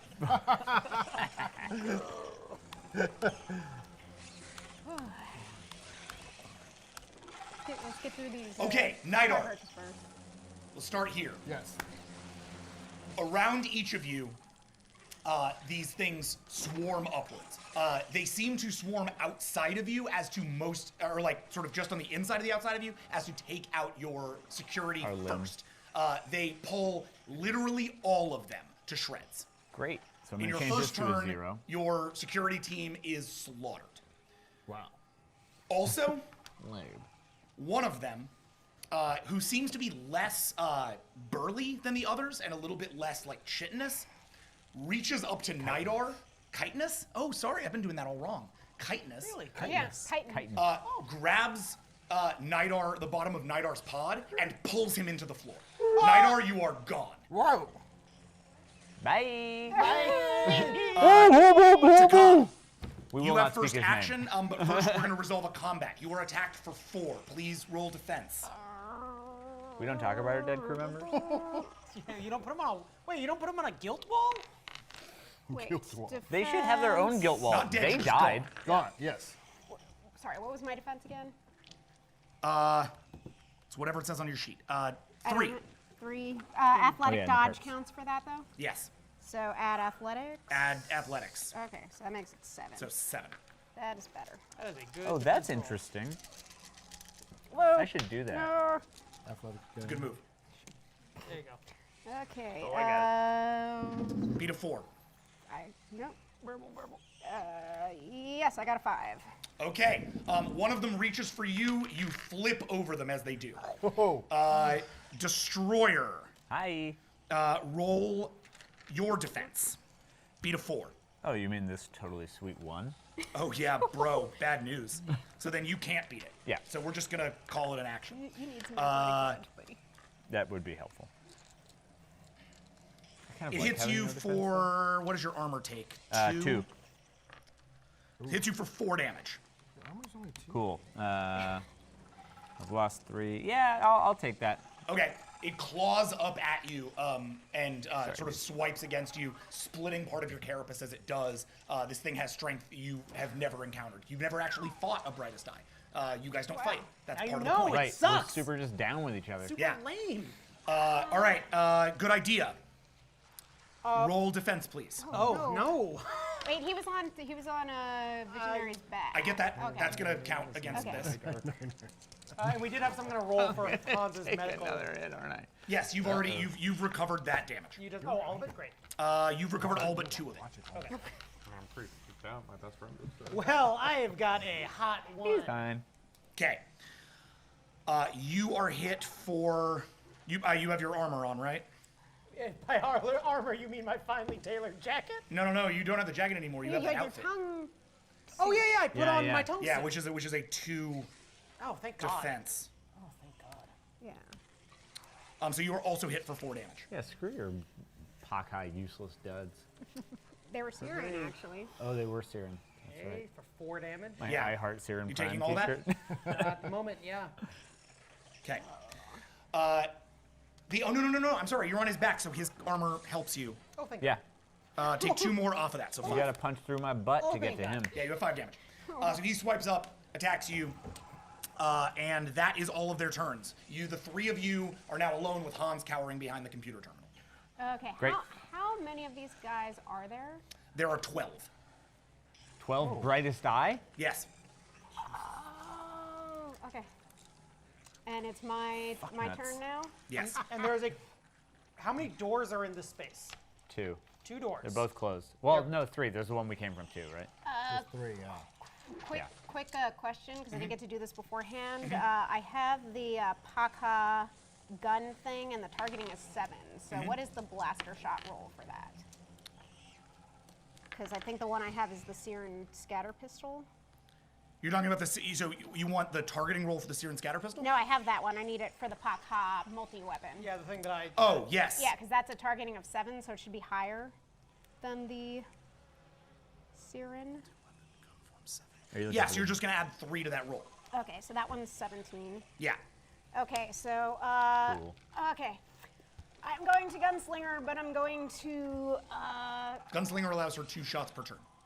yes, I'm going to shoot with the Pac-Ha and the Siren scatter pistol, and then I'm going to take 4 more shots with the Pac-Ha and try to shoot 6 of them. Awesome. Okay, so There's a lot. Wait, you can just take It, 6. well, it knocks it down. Yeah, yeah, knocks yeah, dice but you're down just like each an time. animal. You're just like a. Blah, blah, blah, blah, blah, Yep. blah, Yeah, blah. she's a That's beast. Awesome. They're just of less effectivity each But time. yeah, Every that's shot, why I'm every shot, using, I'm like, every shot is like, you are my best friend. Friendship is growing. Okay, so go ahead and roll basically just call. I know you know what you're doing, so call out your numbers as Okay. you go. Okay. Okay, so first Pac-Ha is, hold on, this is so many dice.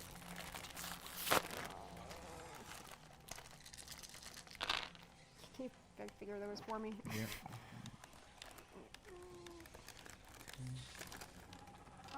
So you just got 2. No. That's it. 7.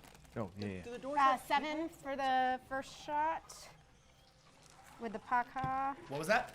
7 for with the Pac-Ha. Okay. And then for the sear and scatter pistol. That's a hit. 1, 2,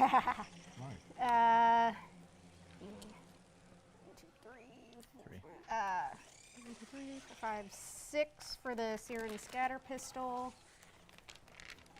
That's a hit. Not a. Cancel 0. That's better. 4 for the second shot with the Pac-Ha. That is not a hit. Ooh, -1. These are not good. These are all getting very. Wow. Yeah.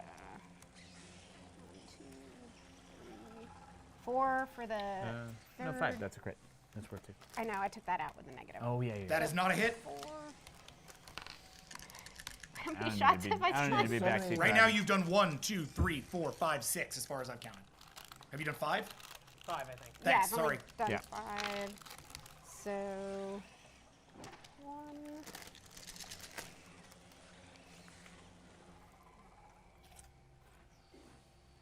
And yeah, 3. Okay. So, Pac-Ha leaps into the middle of the room, pulling all of her weapons on all of her arms and just firing wildly. She sort of spins as she does, like some kind of death tornado. And she just starts like... Some kind of death tornado? Yeah, death as she tornado. does. One of the brightest eyes hit first with the multi-weapon in the shoulder. It sort of blasts his shoulder off, and it screams wildly as it does in a sort of kind of sound. The others start to swarm over to it, and as they are each injured in turn, a little bit here and a little bit there, pull that one to safety into the hole and disappear. Oh, great. Twice. Behind them, they reburrow. You are now alone in the room. The brightest eye are gone, and so is Smells Nidar. all comes out like, where did And they so go? is Nidar. And with that, we're gonna take our break. Oh, you son of a bitch! We'll be back for the second half of this episode, The Hunted and the Dying by Emmett Fury. See you on the other side. Oh, wait, what? What up? Welcome back. It's V.A.S.T. We are back with The Hunted and the Dying, the 10th episode of V.A.S.T. and our most recent episode with the brightest eye. We are going to jump right back into it because we have a lot to do and because they are in mortal danger. Yay! So, to recap, you've entered an ancient Talclea facility. You have been shut inside. There are 2 doors, one leading to something called sublevels, another leading to something called ethology. There is a computer terminal that sits between them. Both doors are locked. You immediately see that the pursuit of your attackers, who have taken Nidar, is impossible. Most modern brightest eye who like the ones on Pupil, do not have the ability to burrow through sand.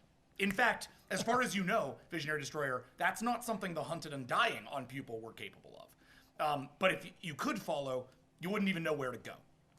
It is clear that these Hunted and Dying escaped in a downward direction, so the door to the sublevels is obviously an intriguing prospect. But as you suspected, it would be impossible to force that door open, with blasters on hand, especially now that all your limbs have been torn to shreds and their weapons themselves have been broken to pieces. Rescuing Nidar is not the only reason to go into these sublevels, however, because Good Idea and Pac-Ha have both now experienced enough understanding of the anti-SLATE radiation beneath you to know that it is in fact beneath you.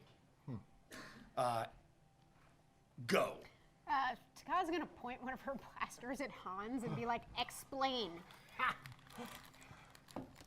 I'm gonna roll a command check if I can to kind of get him on page. Sure, totally. And can I roll intimidation for pointing a gun? Let's see if you need it. Okay.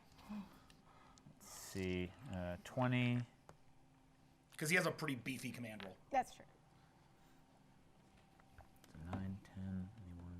We'll say the gun will affect the difficulty of the check. 8. You snap out of it. Hans, take a breath and get your head in. I had no idea.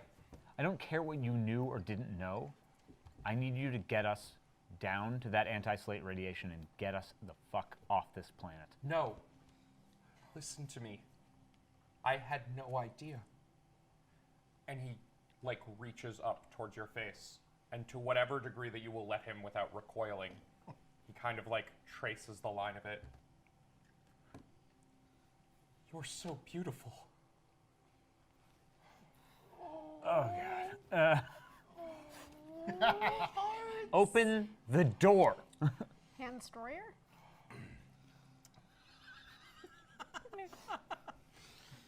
Needs work. We should not go to the sublevels. I want that anti-slate radiation. I understand. We need night art Listen too. to me right now. Give me what I want, or I find my ancestors, and you wind up like the brain. Understand, we will all likely end up like the brain before this is over. But Captain, I aspire to give you what you want. Listen to me. This facility is emitting anti-slate radiation. Ethology? Is that what it is? Study of animal behavior. Ethology is the study of animal behavior and the evolution of said behaviors. Evolution being the key word here. To the tall Klee, you are all animals. I believe, given the anti-slate radiation, this facility could hold the answer to the slate. This animal has a lot of guns. And that's an answer I want. I agree. Open the door. Very well. Go to the computer terminal? Yes. Okay. You access it. Please roll for hacking. You start riding on his back. No, I've gotten down off Visionary's Destroyer's back with like a kindly patting. What's your hacking, Colin? What? What's your hacking? I said, what am I packing? It's like, whoa, Hi. nothing at all. Suddenly Hans is interested in all the characters. Hans, I got nothing. Do you have a hacking roll? Doesn't yeah, look my like. hacking's beastie. I don't think you do. I don't see it. Well, it's I'm beast at computers and... Right. I'm saying you don't have a hacking macro. No, I have a... Got it. Great. Yeah, okay, All yeah, right. I don't. I have a computer's roll. Yep, I'm working on it. Give me a sec. Yeah, you may want to aid in this. I might. I'd also like to see if there's any guns that are still working. They all got smushed. Yeah, they all got smashed. Well, I wonder if that can field engineer or replace them. Go ahead and roll for perception, but do it after you do this. After we check this, okay? Yes, totally. I could give him my shittiest gun. Your hack is 14, Colin, which is better than Hans's at 11. Okay. Well, I'd be happy to assist. The two of you want to work on this together? Yeah, I rolled a 6. Okay. 1, 2, 3, 4, 5, 6, 7, 8, 9, 10, 11, 10, 9. 9. Okay. Cool. That's a full success. A list of commands blinks into existence on the Tall Klee terminal. Command, directory. Command, access ethology. Command, access outer security door. That command is currently non-functional. Command, access sublevels. That command is also non-functional. Command access directory. You see a map of the layout of the facility with the following legend. It's a big map sort of the basilica, right? Level 1, where you are, antechamber. Level 2, ethology. Level 3, chem lab. Level 4, incubation chamber. Level 5, control room. Stacked vertically. I would suggest that we proceed to ethology, Captain, with all due haste.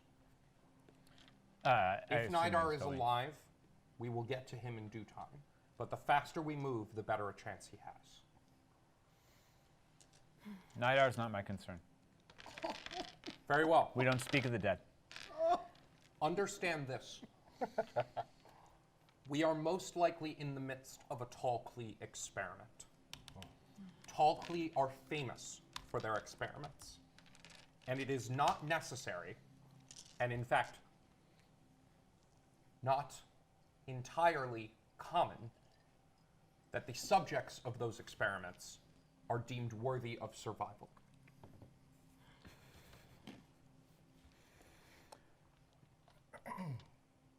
I just saw something interesting. I saw what we used to be. What my people were. We used to be called the hunted and the dying. Did you know that? I did, yes. We were that because on every side of our planet, there was something that wanted to and could kill us, and did its level best to do so. And yet, we tore our planet to pieces. We took it over. And then we expanded into our solar system and took everything we wanted because we had the sheer force of will to do so. Let your Talclee try and kill us all. I'll not be the hunted and dying again. I key in ethology.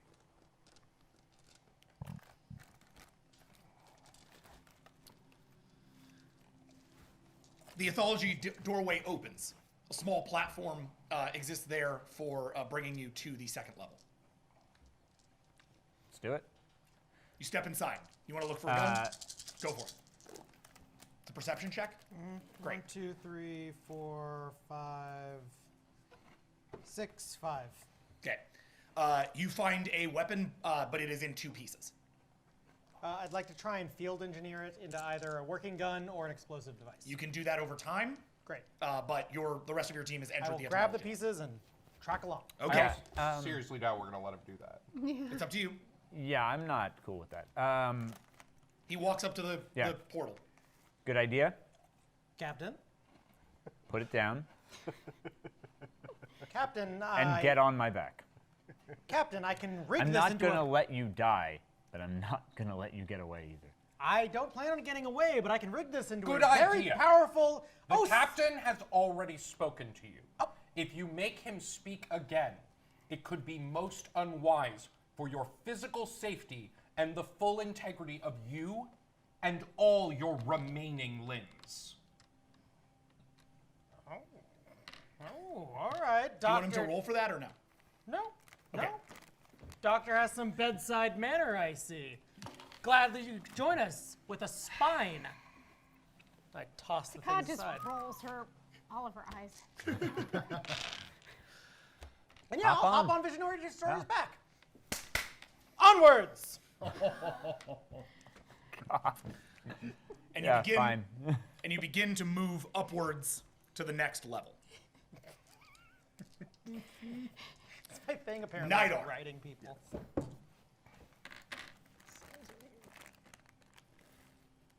I'm going to have to build you a little saddle. Ooh, a saddle.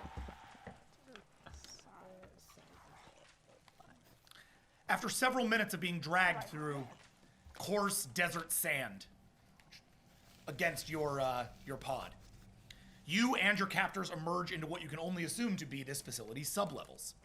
There is almost no light for your ropalia, which is incidentally how you see to detect. This is how jellyfish see. You don't have eyes, as it were, right? You have ropalia. Yeah. Do you want to activate the work lamp on your containment pod? Let's do that. Yes. Okay. Oh, Your lamp isn't exactly designed for seeing at long distances, but the limited illumination does begin to give you a sense of your surroundings. It's immediately clear that the architecture of this part of the facility is completely different than that of the above ground portion. Completely. For one thing, it's clearly designed for a larger class of being than the Talclee. The ceilings are about 20 feet tall. 30 feet tall. And the doorways seem to be designed for humanoids between 12 and 14 feet in height. The walls are of a silver-white nature, stripped with blue accents. So that's clearly bigger than for the brightest eye. This is not a brightest eye ship, at least nothing you've ever seen. None of the organic nature of a brightest eye ship is present. None of the color scheme is present. Because I can't really see that far, is there any way I can sense to see who's around me? So you do not have your telepathy.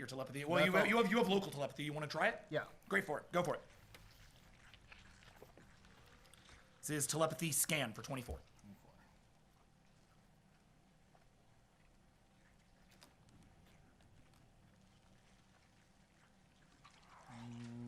We have an 8.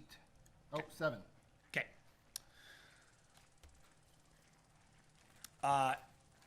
You are currently surrounded by a small amount of hunted and dying. The same, 12 that pulled you up. But the one that they reached for, he is, or it is, no longer. It is dead. On either side of the dirt floor from which you and your captors remained or emerged, you see two massive bay doors which have been wedged permanently open by the unrelenting sand. You start to get the sense that these sublevels aren't part of an original facility at all. These look a lot more like the bowels of some kind of crashed ship. There is a portion of this chamber's floor that is cordoned off from the rest of the ring by stones, which can only have been arranged in this way by the hunted and the dying. It is toward this ring that your captors drag their vanquished brethren. You see them begin to bury their dead in the sand, one at a time, then move away and allow for the next one to bury. And you realize that these stones must demarcate something of a graveyard.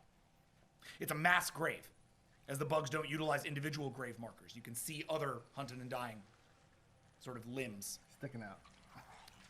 But it's still more civilized than most insects of their ilk. The burial rite complete, one of the hunted and dying scurries up to you and regards you with tiny, beady eyes. It rubs its wings together vigorously, unleashing a cacophony of stridulation, the same clicking language you heard above when it... You don't understand the sounds, but you can understand the thoughts behind them.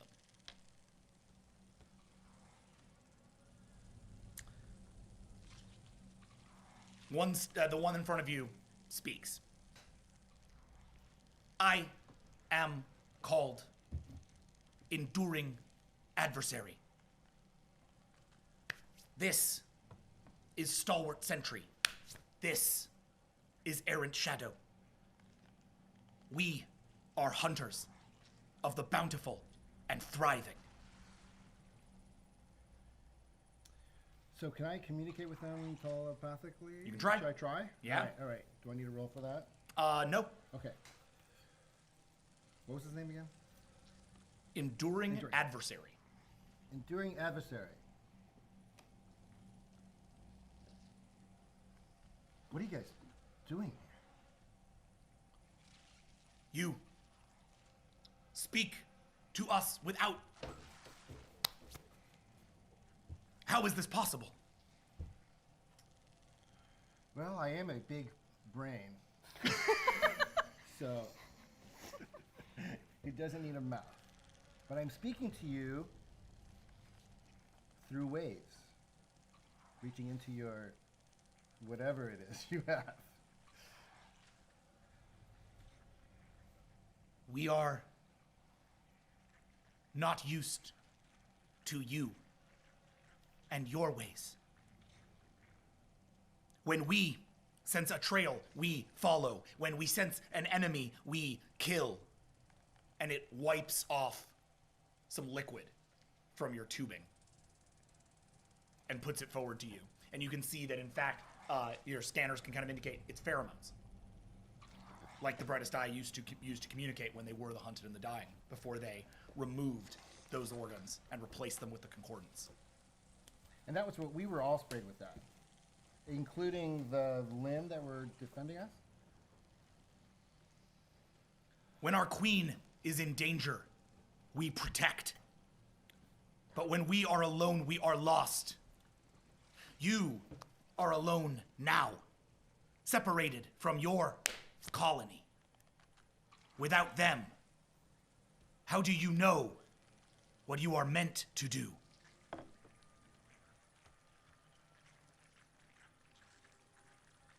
Well, that's a good question.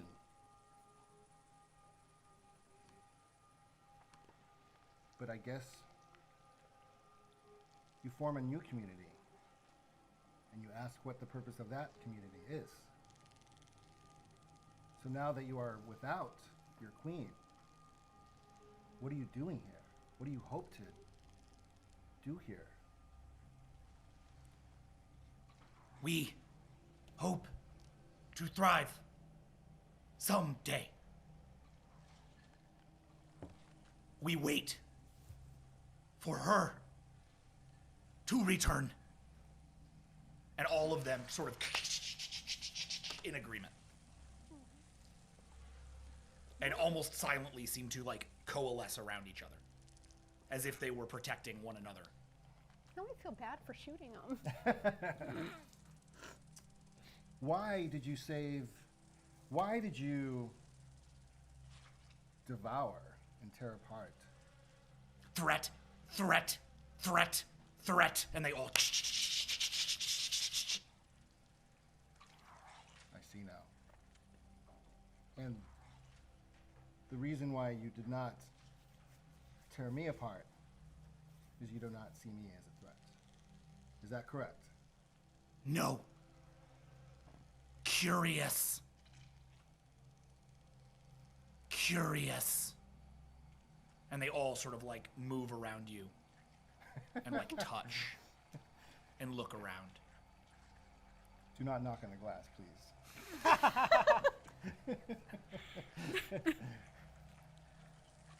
You are free. Tell us how to be free.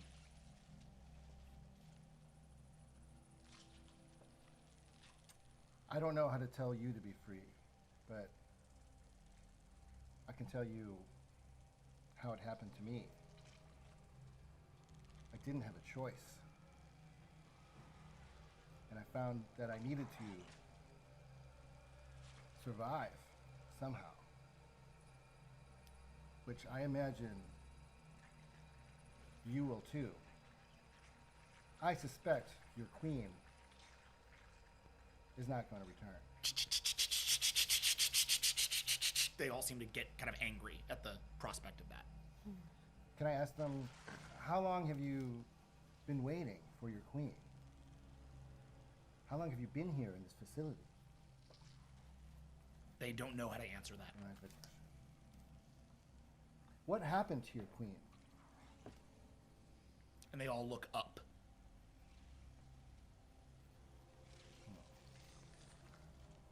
She was taken away. Was she grabbed? They just look up.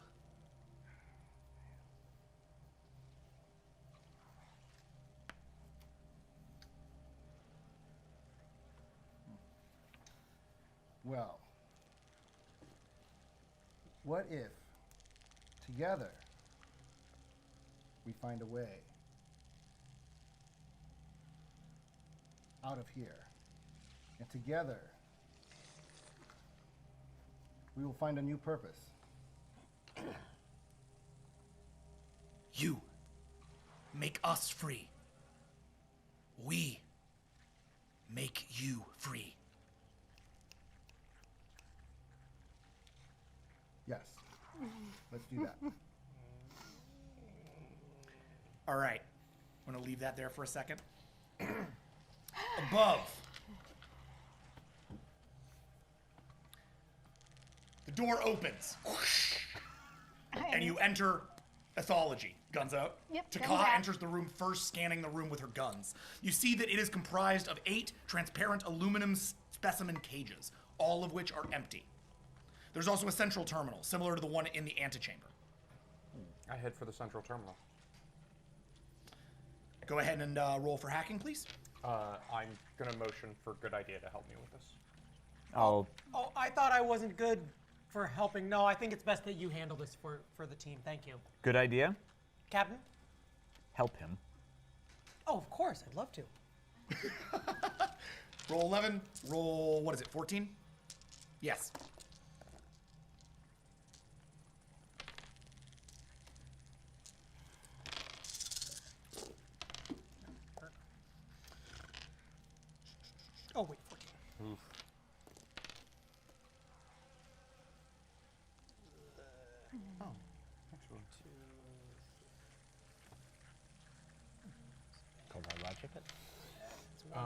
3, 4, 5, 6, 7, 8, 6. Okay, what's the roll? You talking to me? Yes. Sorry, 2 seconds. Just gotta add cold hard logic. 6. And 6. That's a full success. Command logs. As you enter the terminal, command logs. Command access chem lab. Command logs. Thank you, good idea. Hans, there are 2 accessible log files. One labeled relocation, and the other labeled stridulation as language. The rest of the entries appear to be corrupted. Strangulation is language. Strangulation as language? Stradulation. Stradulation. That's the... Right. A 1/5 scale hologram of a tall Klee in a lab coat materializes above the terminal.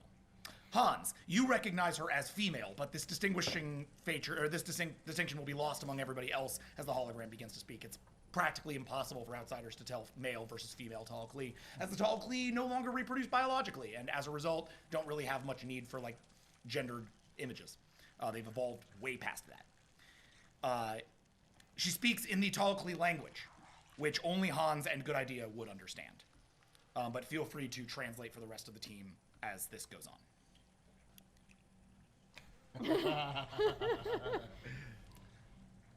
Some subjects were observed within the nest, coordinating complicated tasks, a breadth of complex thought being expressed, advanced communication in their grasp.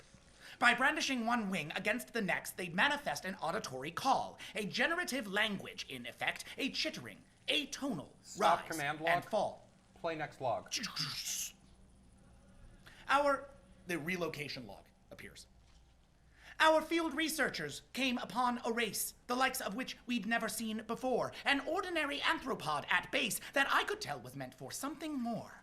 But, sadly, on the world from whence they came, their numbers and their days were growing thin.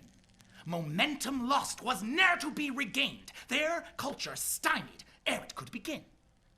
We knew that they would never prove their worth while stranded on the planet of their birth, this noble species, soon to be erased, for nature erred in choosing them a place. A sampling of this species was secured and relocated swiftly to our lab, whilst in our care their safety was assured. A luxury that they had never had. The log entry ends. Hans, you recognize the lyrical way that this tall Klee speaks as a remnant of a bygone era and a bygone world ship, long since abandoned. There was a time when all of your people spoke in this manner. The ability to speak extemporaneously in rhyme and meter was just one of the many feats of intellectual prowess made possible by a pair of highly functioning dual neurocortexes working in tandem. There were a few on your world ship that still kept this tradition alive on occasion, generally the very, very old. For their part, the tall Klee in general have abandoned this practice, since it was not terribly efficient. Are you going to translate for the people? Somebody.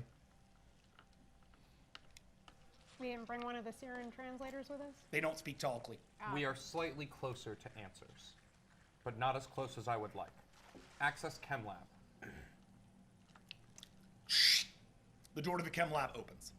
Can I make the striration sounds? Can I speak that language? Would you like to roll for it? I would. Cool, man.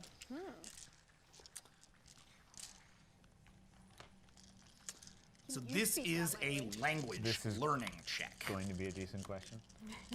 I don't think we've done this before, so I'm going to make it for you. This is your wits, figuring it out. Your academics, your xenoanthro, your xenozoo, your expression, your socialize, your worm tongue. This is basically what tongues are made to do. Oh, this isn't worm tongue. It's cockroach tongue. Polyglot. Interestingly, I know every language to the brightest eye, so it's intriguing that they've eliminated their own base language. Yeah. Interesting ideology. Self-evolution. Yeah. 12. Kind of the whole baseline for the brightest eye, like culturally. Right. On the other it's hand, Sanskrit. how many Nobody languages have human beings abandoned. Yeah. Exactly. No one speaks Sumerian. Good point. One guy does. I actually know someone who does, That's but not like insane. colloquially. Oh, Conversationally. They actually like break out Sumerian. very chatty at Sumerian Shout out to bars. Hannah, the archaeologist I went to school with. Oh, Hannah's dope. Yeah, Hannah's super dope. 1, 2, 3, 4, 5, 6, 7. Oh wait, no, that's a 0, not a 10. Fuck, that's a 1. Ah, 1, 2, 3, 4, 5, 6, 4. You lack the physical capability to do this. If you want, you are physically adaptable. Would you like to roll to start physically adapting to speak this language?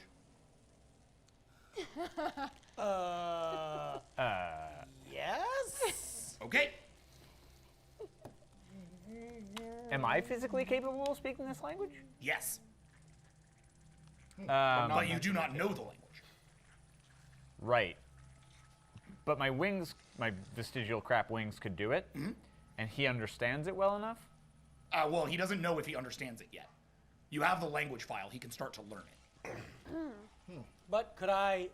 Because I'm trying to think if you can like play my wings like a. He could play his wings. Yes. Yeah. Would you rather do that? I would rather he did that. I don't want him speaking on his own. No. Okay. That's going to be a command then. I haven't said nothing yet. You don't know what's going on. He didn't, Yeah, he no, didn't that- translate for you. That's. Yep. Hold on. Oh, do I know? Oh, Hold on. shit beans. I don't know any of this goddamn stuff. You two are awful. We are basically the worst. Nothing important We in are the data we just basically the worst. extracted. Preventing him from I'm learning trying about to his maintain our people. forward momentum. As am I, and I agree with you entirely on that. 18. Because your worm tongue comes into this. It's a species trait for you. So the chem lab door, while he does this, the chem lab door opens. All right, just while he's rolling.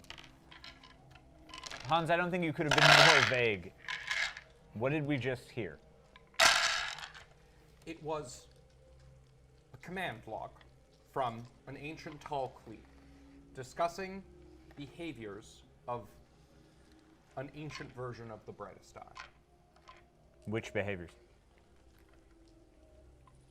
Communication. They I walk don't- into the chem lab. Okay. It's a platform. It's another one of these little elevators. 9. Okay, 9. You begin to adapt. It's going to take you some time, but you are very slowly going to sort of like direct your biology to start taking your arms and making them into wings. Are we going These to won't necessarily be functional wings, but they will be like enough so that you can start to make. Or like chitinous edges. Is he going to look like a little penguin? We'll deal with that. Okay. The process is not visible yet. So he's walked into this platform for the chem lab. Yeah, let him die. Tom, Captain? I think it's time for the first time probably ever for you to do your job. No, not ever. That's bold. With it under my service. For the first time in my service to do your job. Nothing would bring me a more joy. The eye shines bright. Yeah. I'm gonna need some insight into the language of my ancestors. The ravenous, murderous bug people that you descended from. Yeah, the ravenous, murderous bug people that I descended from. Well, Captain, I am one step ahead of you, and I am currently adapting to translate and communicate with the said species. And I don't particularly trust you. I would like to be able to speak that language. Captain, my loyalty switch is on. You can trust me 100%. Pac-Ha, would you mind checking that? Yep, listening for a lie there. Go for it. Uh, Your lie detect is. wasn't it like 24? Fine, go do whatever you're gonna do. If That there's was a trap, before I you leveled die. up, That's so. on you. I'm just saying. Yeah, it's 29. We can get as many answers out of this place as we can possibly get. Kind of lying. Yeah, kind that's of fine. worm. I You mean, go I'm do mostly you. I'm worm not tugging, gonna I stop guess. you. Yeah, roll your social convince. saying right now with And Destroyer, roll your social defense.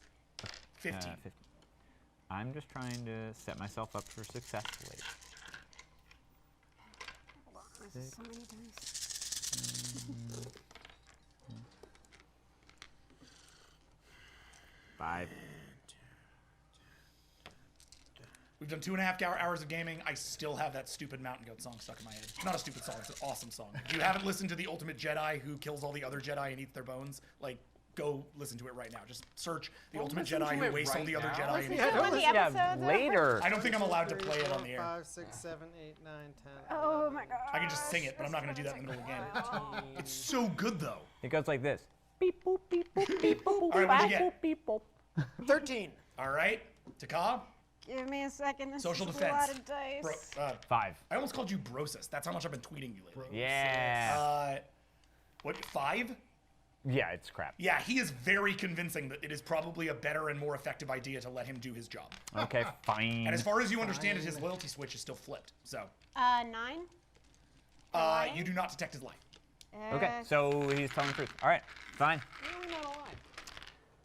Yeah, it wasn't entirely a lie. Well, let's follow the science thing. Science. Is he still alive in there? Well, Okay. we'll find out. You guys head into the room? Yeah. Yep. Okay, you head onto the platform closes behind you, and you head up.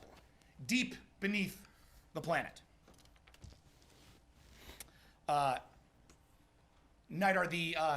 the Hunted and the Dying have sort of surrounded you and are asking you for direction. They have started to, since you decided you were willing to give them a purpose, they've started to looking to you as somewhat of a queen. You speak sort of into their minds, so you have a certain amount of recognition from them. So they're not going to kill me. I sense they're not going to kill me. They are not interested in killing you. You have made, because here's the thing about the Hunted and the Dying. The Hunted and the Dying are kind of by their very nature. What's the new name for them? They call themselves the Bountiful and Thriving. Bountiful. And the Bountiful and Thriving, by their very nature, much like the Hunted and the Dying, communicate entirely via pheromones. That's how they operate, right? So they pheromone each other, and they work as a group. Now, these seem to have developed communication, which is interesting.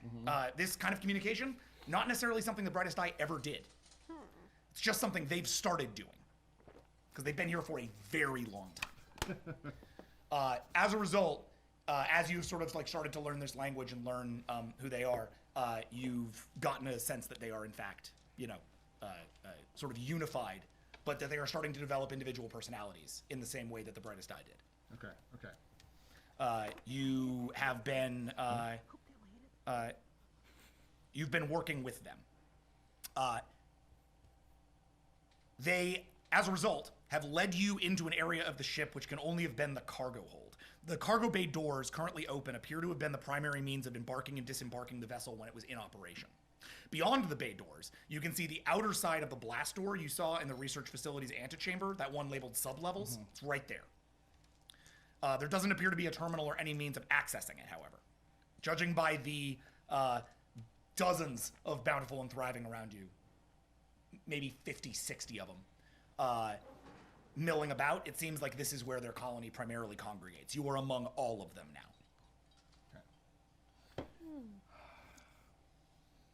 They're not looking to you for leadership yet, but these ones have followed you. The rest of them kind of turn and look at you, and they all seem to work in the same way. They all stop what they're doing and look at you. Okay.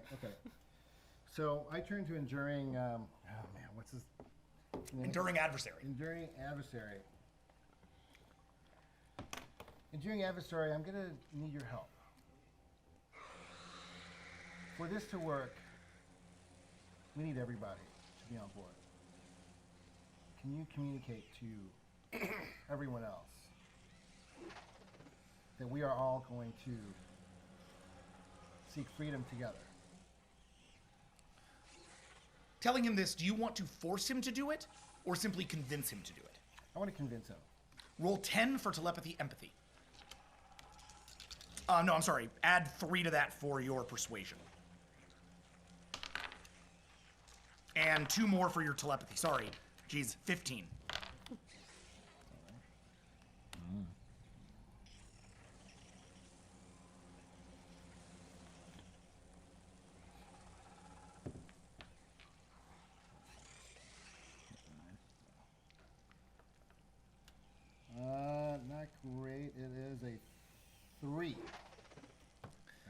4. He kind of Four, sorry. he kind of looks at you and sort of turns his head, and he sends a pheromone out.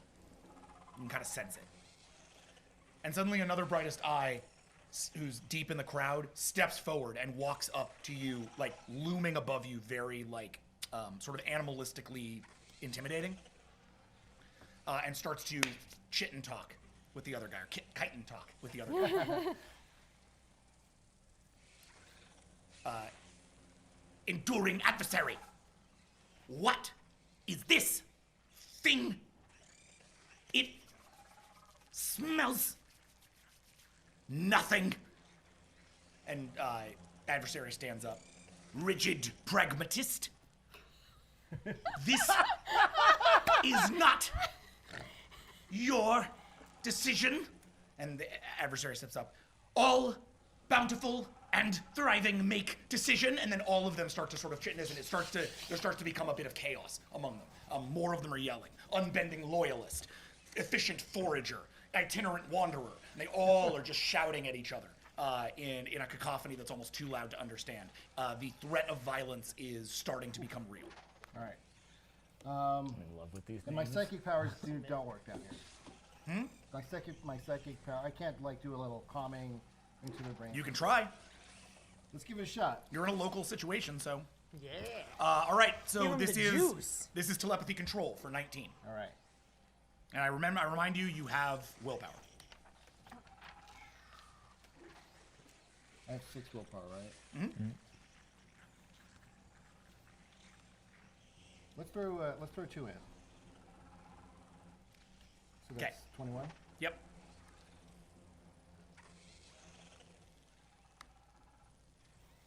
Oh, right.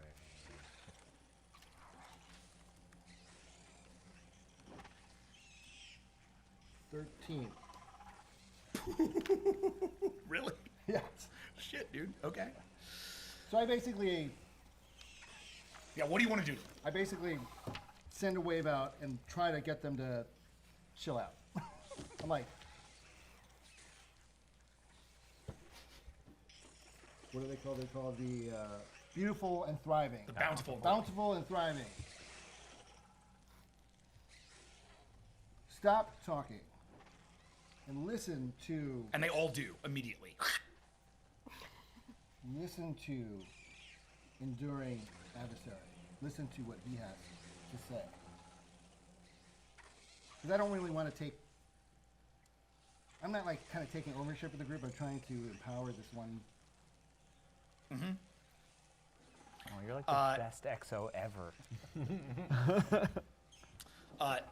They begin to argue amongst themselves a little bit less. Now it seems like there's like one party by enduring adversary that seems to have, maybe more like 2/3 of the group. The other third of the group is still getting together behind rigid pragmatist. All of them are, the argument continues around you, but you have managed to sway a good chunk of them over to one side.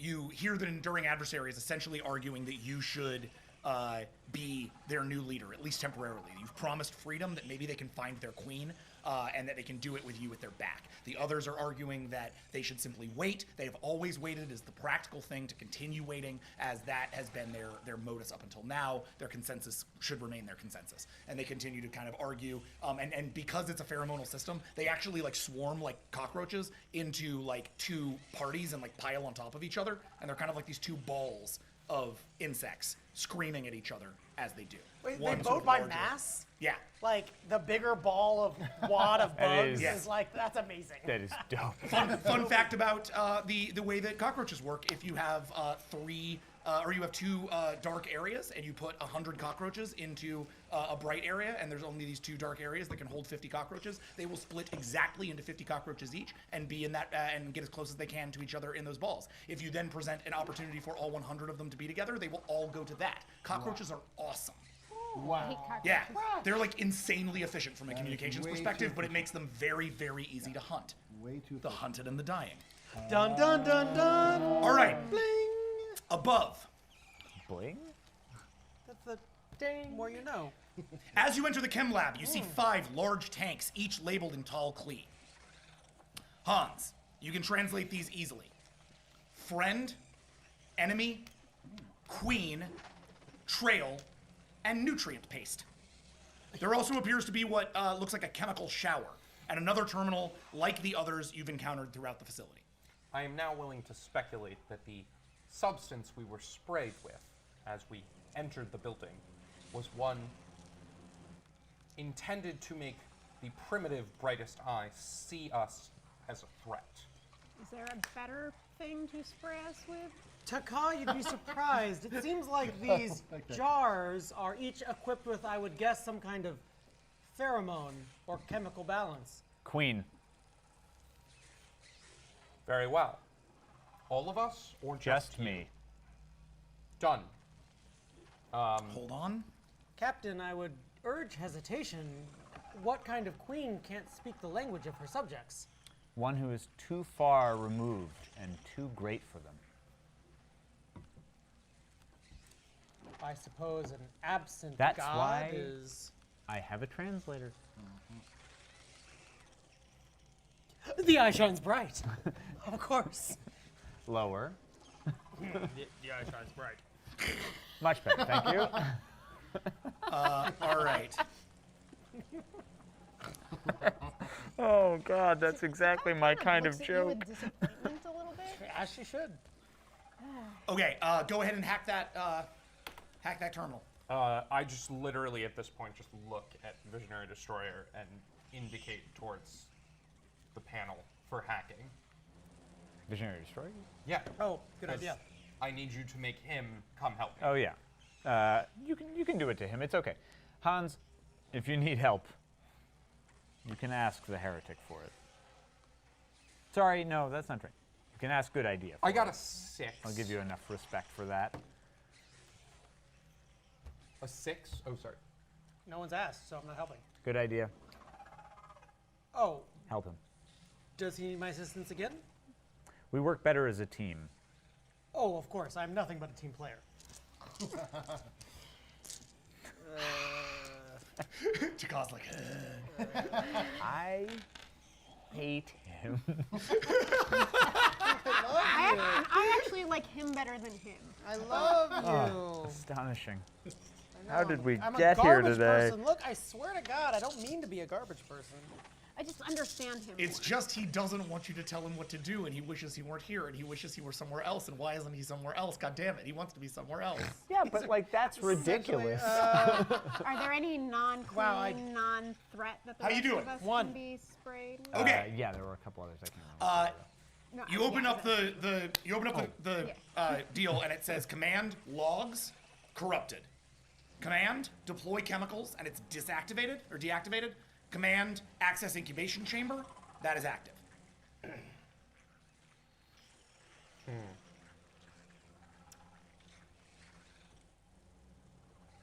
I suggest we enter the chemical shower to remove the threat smell from us. We proceed forward, and when we double back through here, I will attempt to queen you.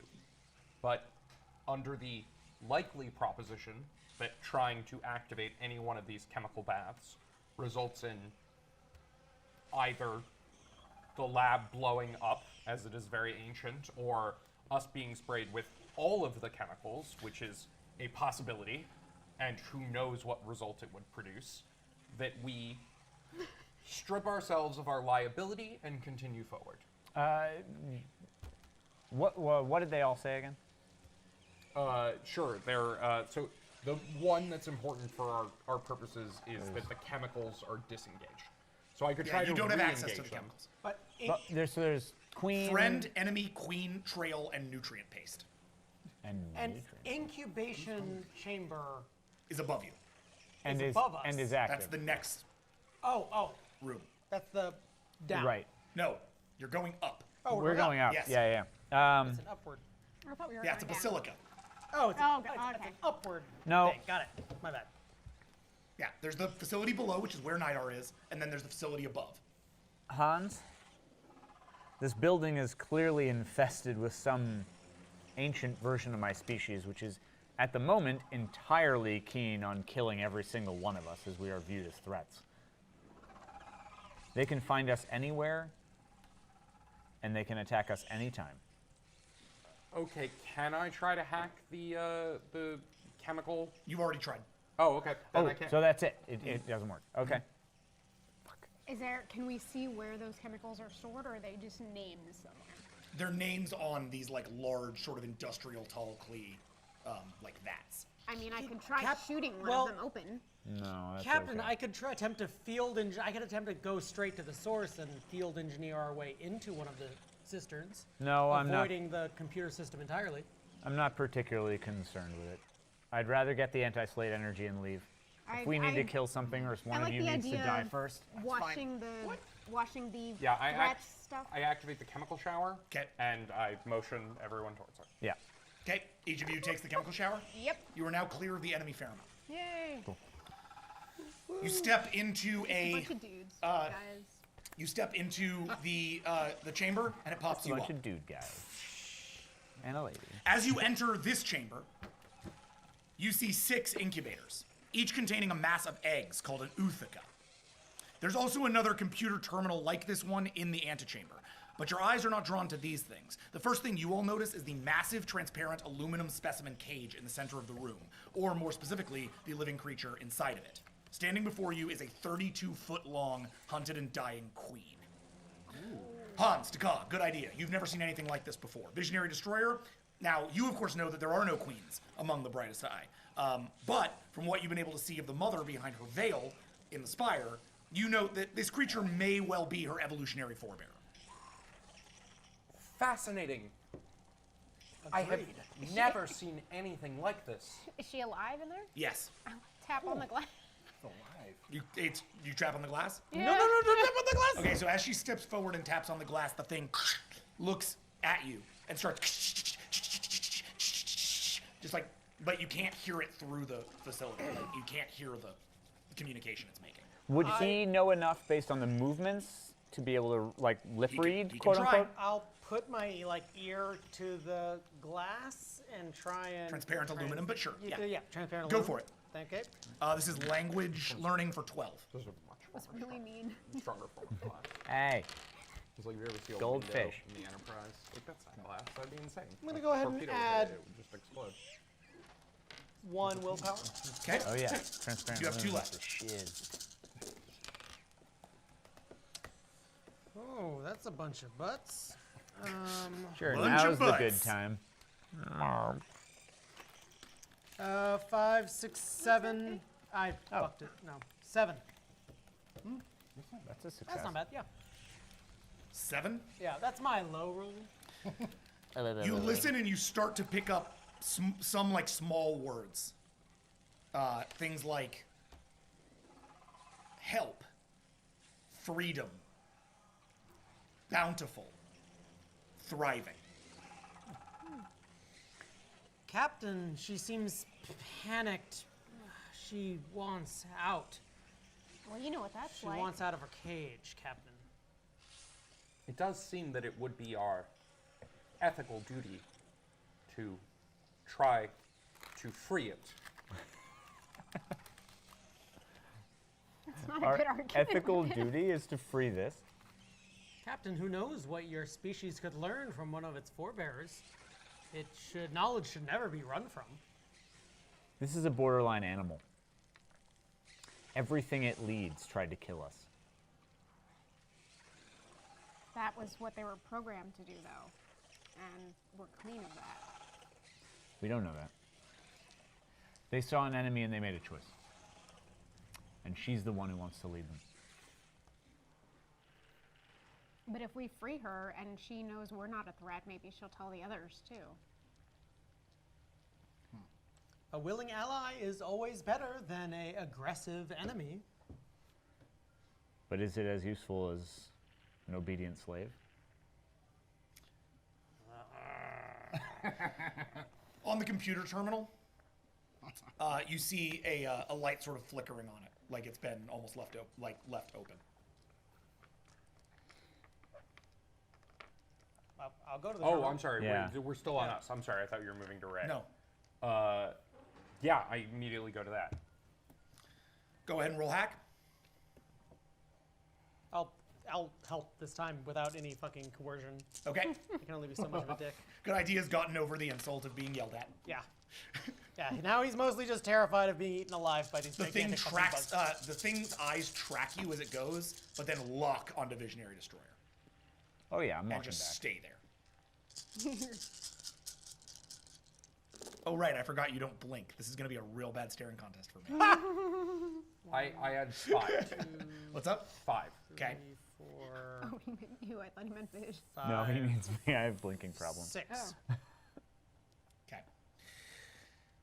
Great. Command logs is open. Command open specimen cage is not open. Command open incubators is not open. Command access control room is open. Command logs. Here, only a single accessible log entry. The rest of the terminal's logs have been corrupted. The uncorrupted entry is called epigenetic modification. The hologram of the female tall Klee materializes.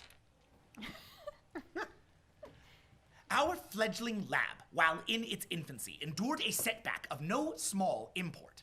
A clutch of males escaped captivity, an act which seemed to me a last resort. Uncaged they might have been, but what's the use if none of them could hope to reproduce? Yet, even with a queen in short supply, life found a way to see them multiply. I've found in sentient species there is a trend. Genetically, their gender set in stone, a stricture that these anthropods transcend by changing genders once they're fully grown. Their queen, you see, emits a pheromone that renders all her subjects not but men. Yet, when her consorts find themselves alone, they find their gender state in flux again. This pointed re-expression of their genes can see a drone reforged into a queen. And so, one was. And when her seed was sown, their population soared to heights unknown. And it's gone. What was all that? I looked a good idea. Just very standard scientific observations. Then why does he look so freaked out?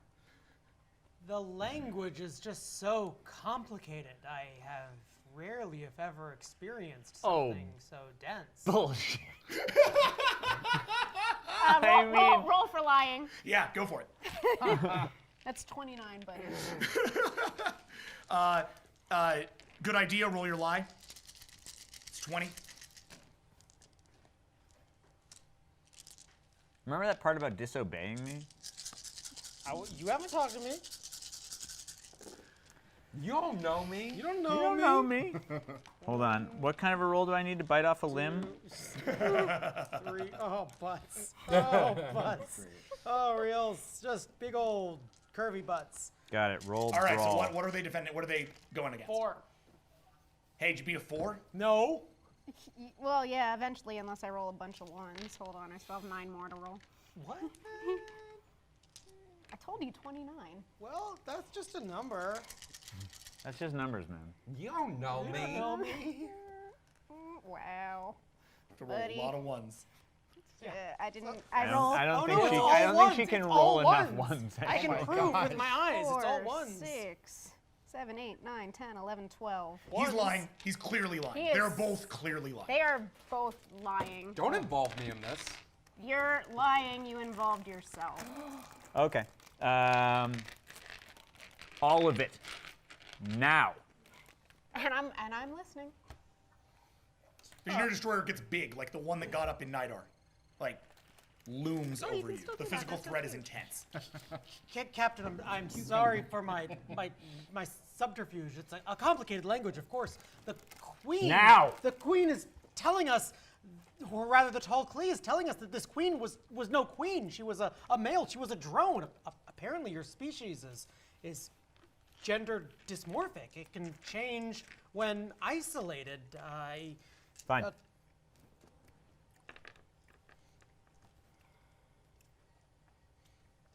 You sought to lose the knowledge that this creature contained within it.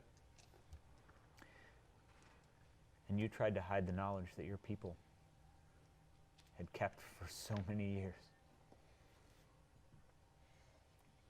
Why? I'm sorry. I asked you, should we save it? And you said no. And now you find that it has something of benefit to you? It has literally no value. Every male drone in my species can become it. Then why did you care what I did or didn't tell you? Because I didn't know then. Leave it. We move on. You access the control room? Yeah, absolutely. Okay.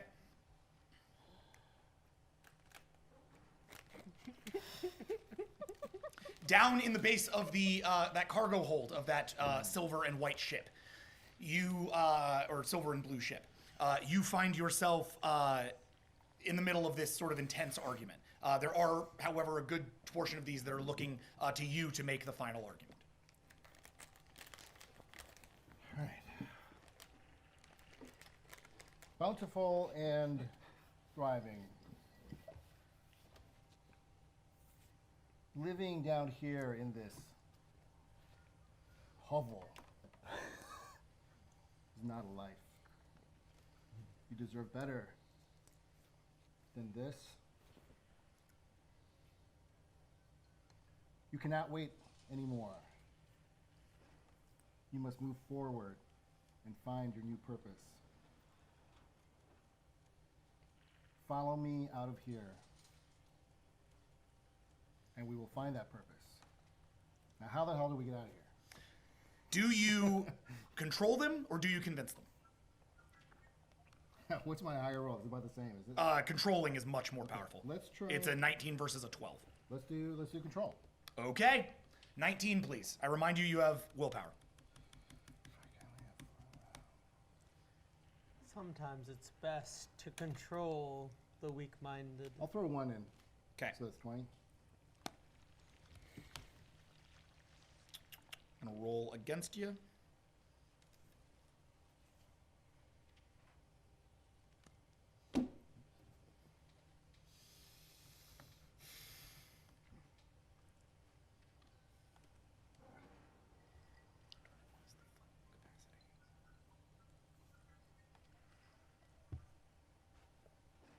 It's 10.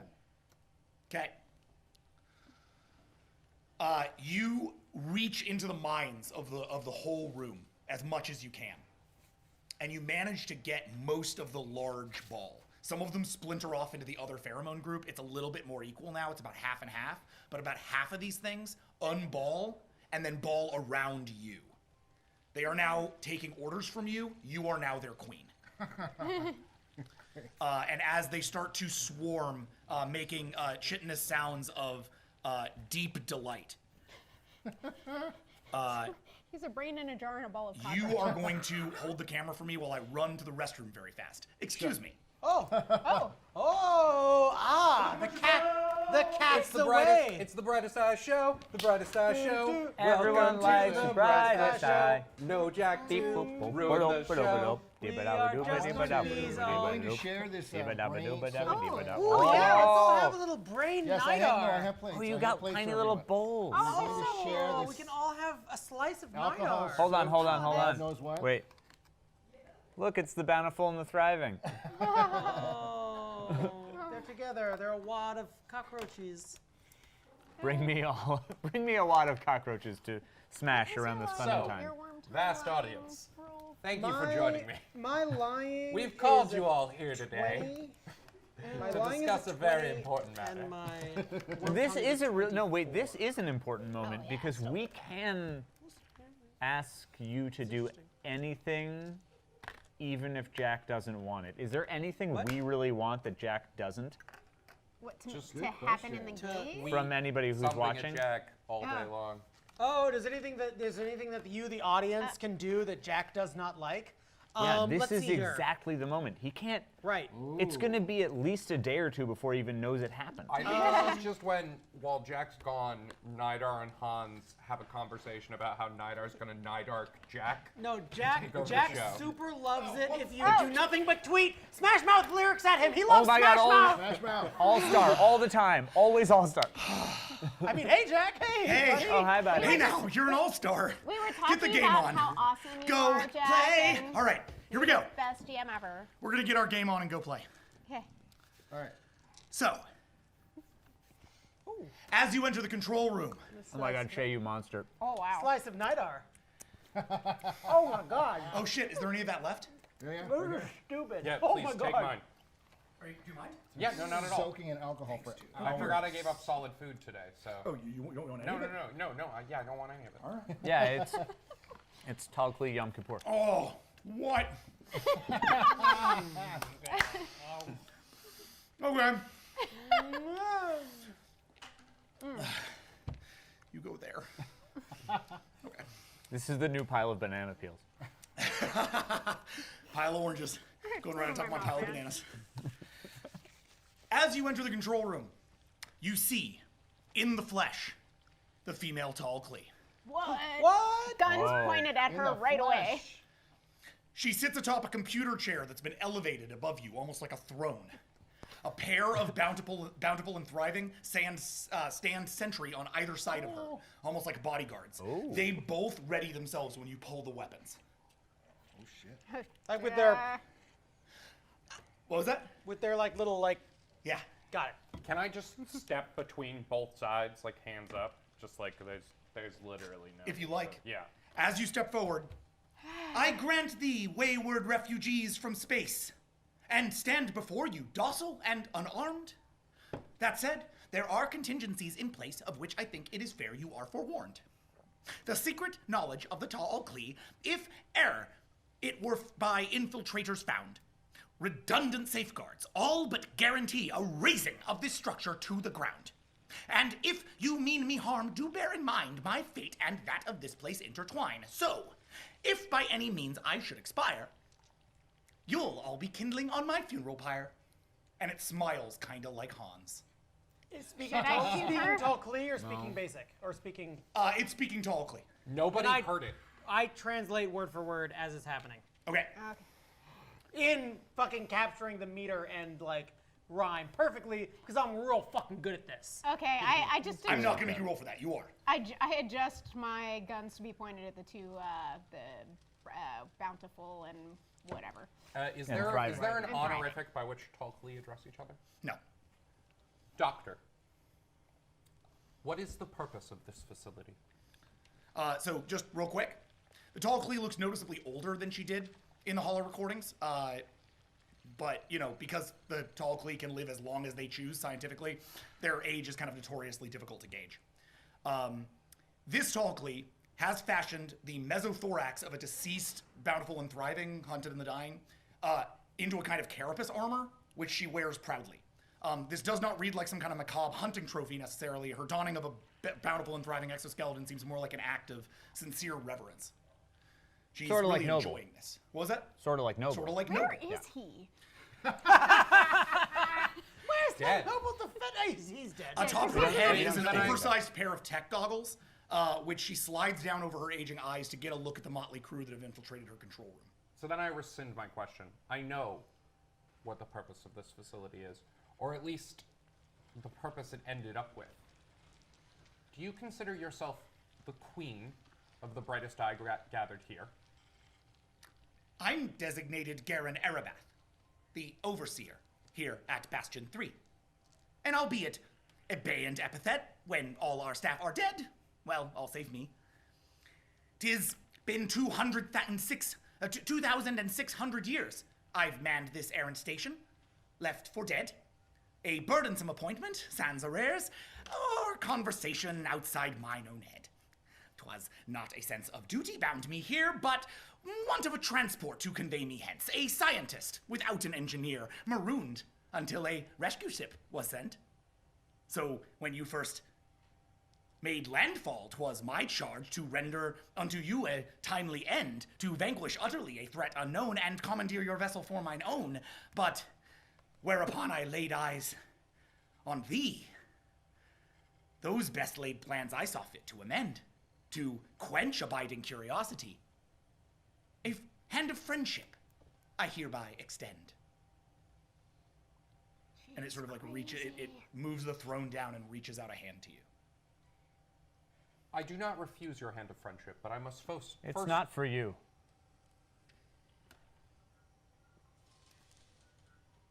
Yeah, I take it. When she takes your chitinous arm, Spike, you can see her clocking a million aspects of it in her mind. And then she looks up to you, reverent. Yeah, I pull her in for a hug. She resists.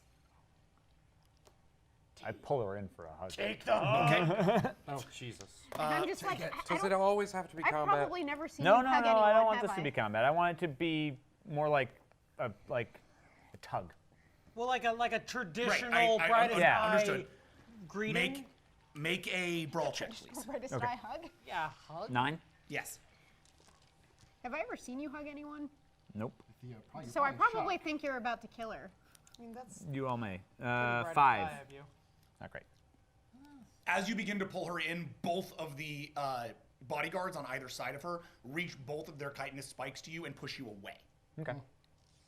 She pushes herself back up in the throne. I'll go ahead and try and chitinously say, chitinously extend salutations from our Lord and Leader, Visionary Destroyer, to the great Dead and Dying. Good idea. There is no problem with communication. She speaks Tall Klee, albeit an ancient form. They don't. Yeah, he's talking to the things. For what reason? Because I just shoved him. Roll 12, please. This is your language learning, because you're still learning more language. Yeah. Oh, no. Man, the dice are really not my friends today. Well, oh wait, that wasn't good. Ask her what she 7. knows. They nod towards you as you speak. Ask her what she knows. And sort of click a little bit in an acknowledgement. Cool. And she then turns to you and looks at you expectantly, as if she's expecting an introduction. Hans, if you wouldn't mind. You'll have to forgive me. I've never been very good at reading facial expressions.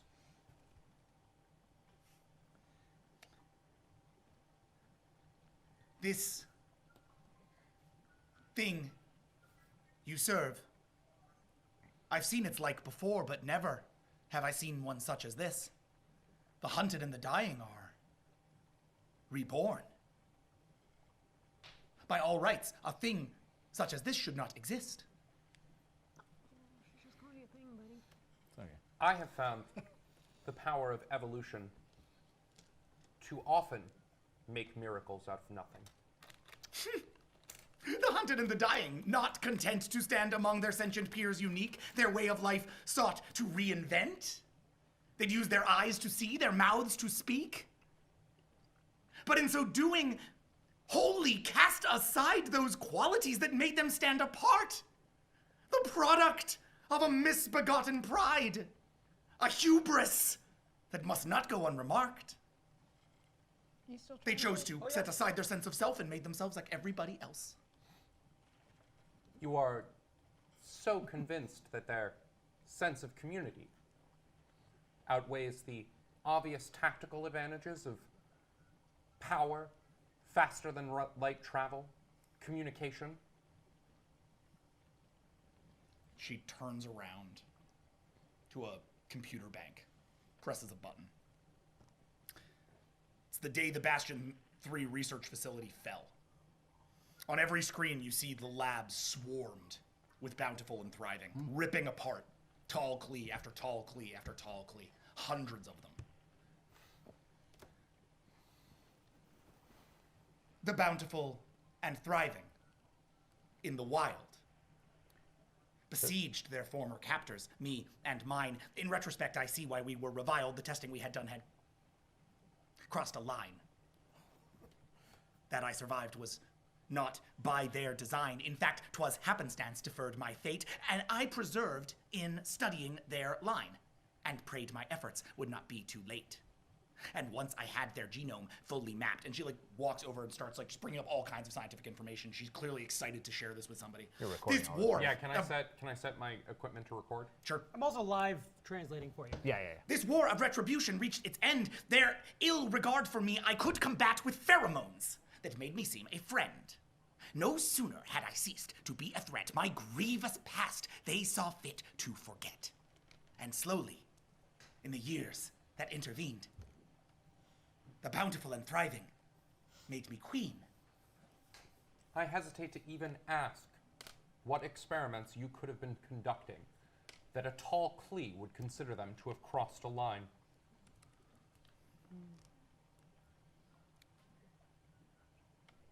Hold a second.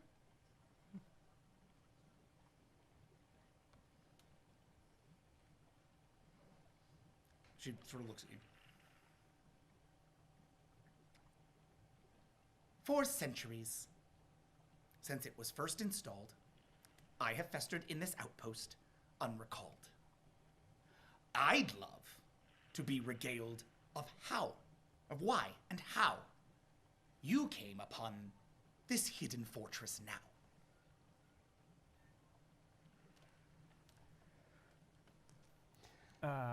Hans, do me a favor. Explain to her the treaty between the brightest eye and the tall Klee, and our united desire to fight the SLATE. Captain, if you seek a liar, perhaps you should employ one. Did the brightest eye not ally with you? Are you not the representative of the tall Klee? This is as true to me as it ever was. And we are united to fight the SLATE. Then I shall speak of this. When I began my journey, I did not agree with you. I felt that the truly astounding, miraculous aspect of the brightest eye was how it melded one of the greatest killing machines I have ever seen in nature with sentience, bootstrapped as it was entirely by the need to survive. The eye shines bright. The brightest eyes are evolution.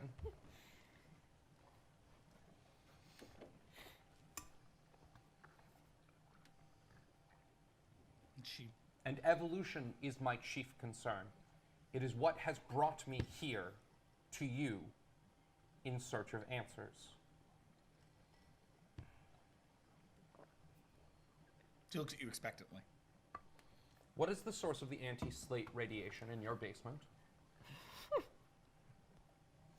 Just now, you used an unfamiliar word. What is this SLATE to which you have referred? Yeah. Yeah, I mean, what was it from Haskell? Alpha particle. Or alpha. I think she might just actually predate the SLATE, guys. Well, no, on Haskell they had a different term for it. Shit, and we did hear it. Fuck was it? Well, the Pac-Ha know it as alpha radiation. The Pac-Ha knew it as the alpha singularity. On Haskell First World, they referred to it as the reaction. Thank you. I'm literally just going to play data and video of the SLATE from my suit. Oh, that'll do. Show, don't tell. She watches. The SLATE of which you speak is also called the Shoanan Ugali Hanharald. You try to try. Yeah, that's the spelling, sure. There's a radiation coming from beneath your facility that pushes that back. According to the data we amassed, 'twas nothing but a specter of the past, an irritation, trivial at best, and nowhere near the threat that you suggest. how long dated ago was it in the past? And she like brings up a whole bunch of sort of images that show it like, show sort of essentially like very, very, very light anti-matter radiation, essentially like SLATE radiation on the very, very edges of the galaxy, just sort of like slowly moving. But you see that the time scale is actually moving at an incredibly rapid rate for millions and millions and millions of years. What was the? It's essentially what she's showing you from a scientific perspective is essentially the heat death of the universe. It's the entropic force. It's the sort of from the long end of ago these or things. from. I mean, it's the thing that would got it. from her projections be going forever, and I mean, still have billions of years to go. What was the last part of the name she said? Ha-Harald.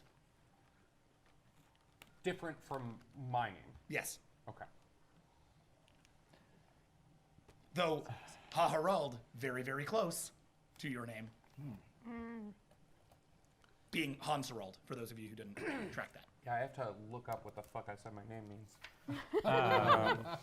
In the meantime, I've got a lucky tongue who can translate for me. Lucky tongue. It's no longer an insignificant threat. It has been taking arms of the galaxy for thousands of years now. And if you have any interest in watching the evolution of species, I suggest we try and use what you have to save them. The Pac-Ha vessel underneath our feet is where my subjects took your floating friend. And if it's knowledge of this SLATE you seek, it's there. You'll find your search come to an end. Consider me your courtly camouflage, a queen, surveying her esteemed estate, her royal escort. You, my entourage. I know no other way to keep you safe. Do you have any more of that pheromone stuff that we could use? Since you don't. Well, if he's been translating. No, I know, I understand that. What I'm saying is that since you don't have the friend pheromone on you, I mean, or you don't have the enemy's pheromone on you, you're essentially as good as a friend. Oh, okay. So the source of the radiation we discovered was the Pac-Ha vessel. And why is there a Pac-Ha vessel underneath a tall Klee building? Filled with my ancestors. Well, your ancestors were the point of the experiment. But the other part of his question remains.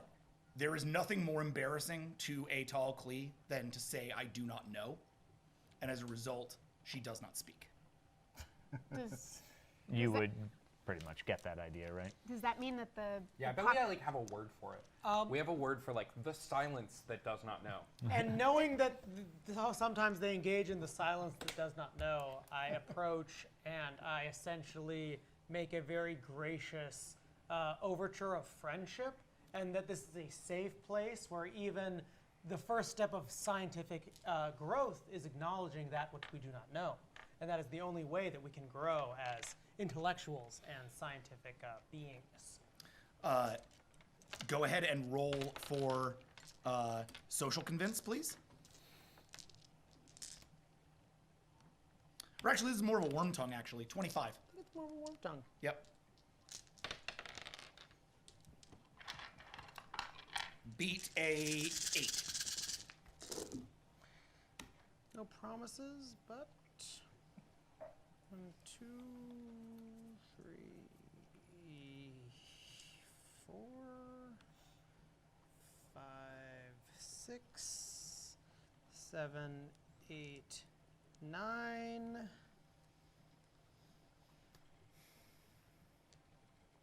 -3, 6. She looks at you sort of oddly. She does not recognize you at all. And blinks her eyes and then lowers the chair down and steps past you guys almost without regard. She looks at you a little bit as she does, but otherwise simply walks to the door. Opens it. Looks back at you expectantly. And steps inside. Does that mean the Pac-Ha ship was already here before your people came? I honestly have no idea. Strange. I thought this place contained answers. Instead, I find that even thousands of years in the past, the secret keepers are the same as they've always been. And so are my people. The posturers and pretenders. A real pain in my ass. Yeah. Let's You guys go down? follow. Yep. She speaks bountiful and thriving, right? No. She has pheromonal control of the bountiful and thriving. Okay, so she speaks the pheromone language, not Okay. the auditory language.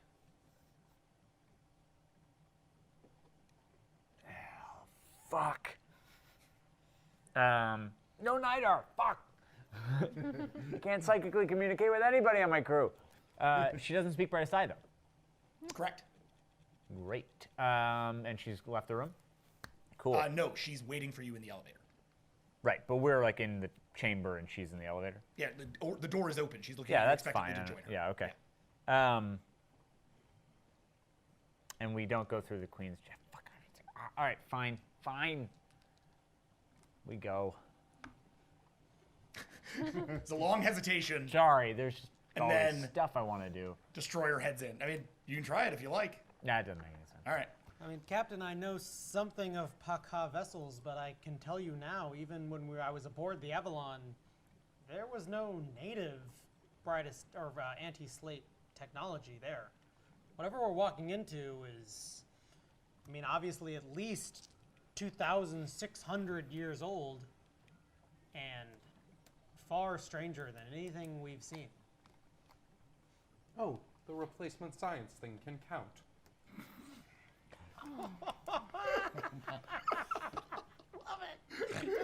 Hashtag rude. Um, Are you guys step in the elevator? well, we're about to see what it is that a 3,000-year-old Pac-Ha can do to the world.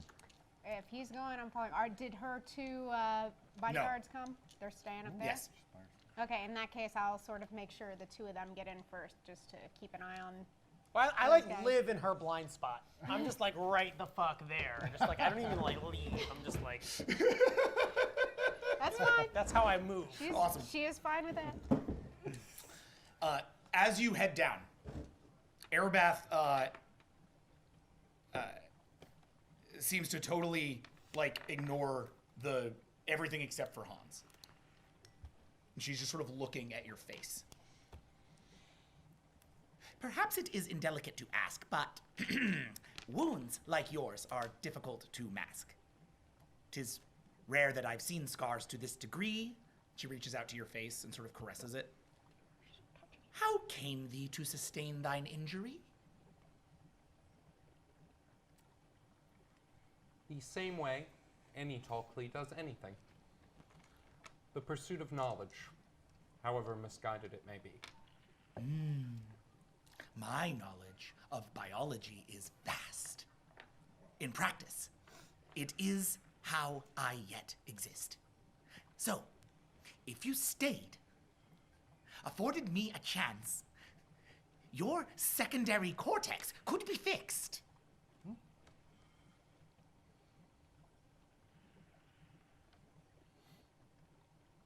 I'm sorry, the if part of that eluded me. What's the... If you stayed. Oh, if I stayed.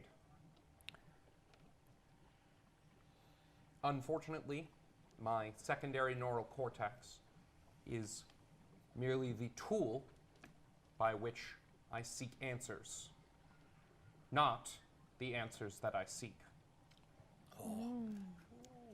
I am not alone amongst the Talklee in mastering our own biology. Have you considered setting out alone, returning to the planet that we call home? No. Are you going to tell her? You spoke of the secret of our people. You said you would die to keep it from falling into our hands. What were you talking about? All right, what secret is that? Oh, she was like, when she was talking about how she's wired. The secret knowledge of the below. Tal'Kli? Yeah. Yeah. I mean, that's this place and all of its various technologies. All right, good. Question rescinded. I asked her about my world ship sports team. Those Tal'Kli Raiders all right. doing? Well, I'm going to ask Hans something if I could. What was that? Yeah, go ahead. Hans, can you scan for the queen pheromone and replicate it? Our scans were not penetrating very far the last time we tried. It's on her. No, not the queen pheromone. The friend pheromone was on her. No, the queen pheromone is on her. I actually might be able to do that, given that I have pharmacological supplies on me. Try for it, man. 20.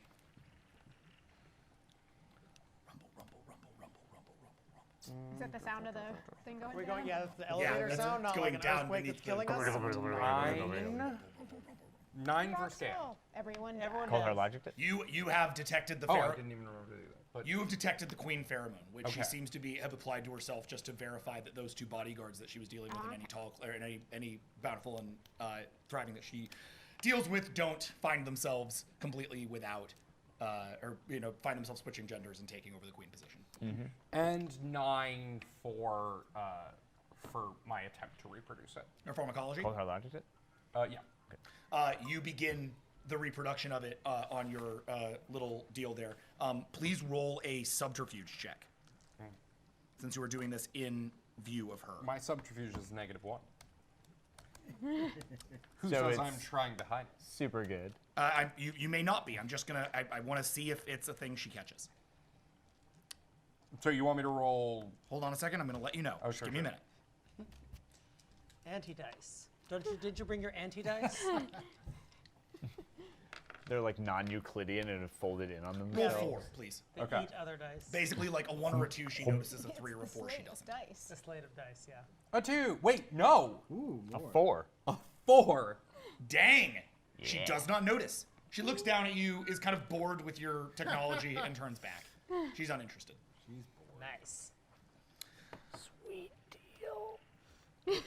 You reach the antechamber, and Erebeth accesses that computer terminal. Her hands fly across it, everything opens, and the blast door to the sub-level jerks open, and you see the dark maw of a ship's cargo bay beyond. Inside, Nidar, surrounded by a bountiful, like literally dozens of them, maybe 35 to 40 of them, of the bountiful and thriving.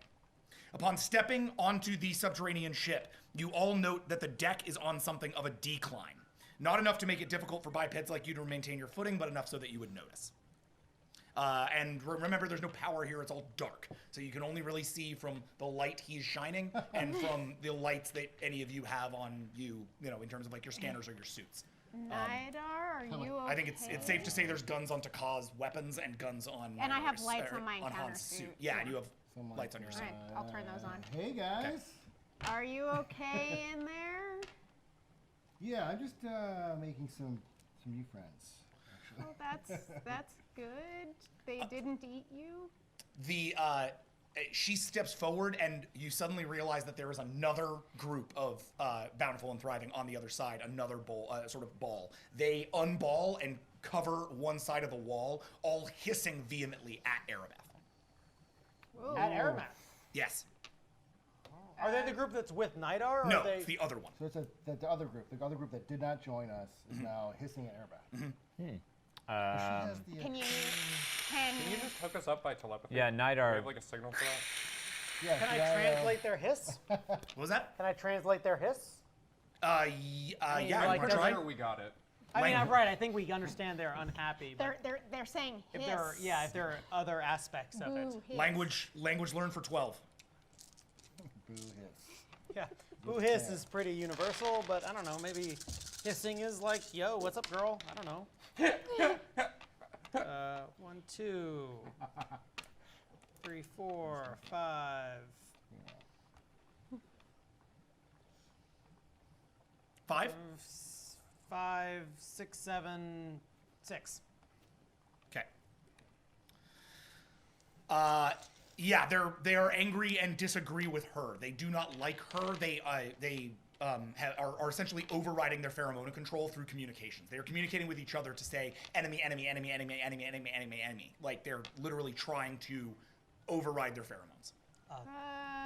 Captain, they are not fond of our Talclee guest. Nor am I particularly. Overriding their evolutionary. So, I don't know what they're doing with the Talclee doctor. Right? I mean, Nidar should just put her to sleep.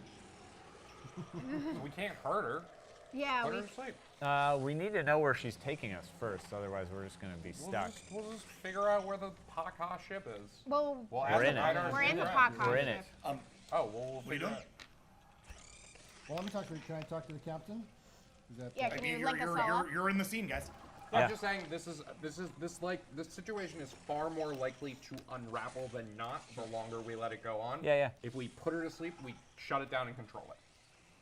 Okay. But if we put her to sleep, we don't have her knowledge. She's the only one who understands this place. It's an I mean, ancient that's Pac-Ha not- vessel. Between the two of us, we'll figure out That's where not we're majorly problematic. Nidar can rip it out of her if we need her. Okay, Nidar. Captain, who is this person you're with?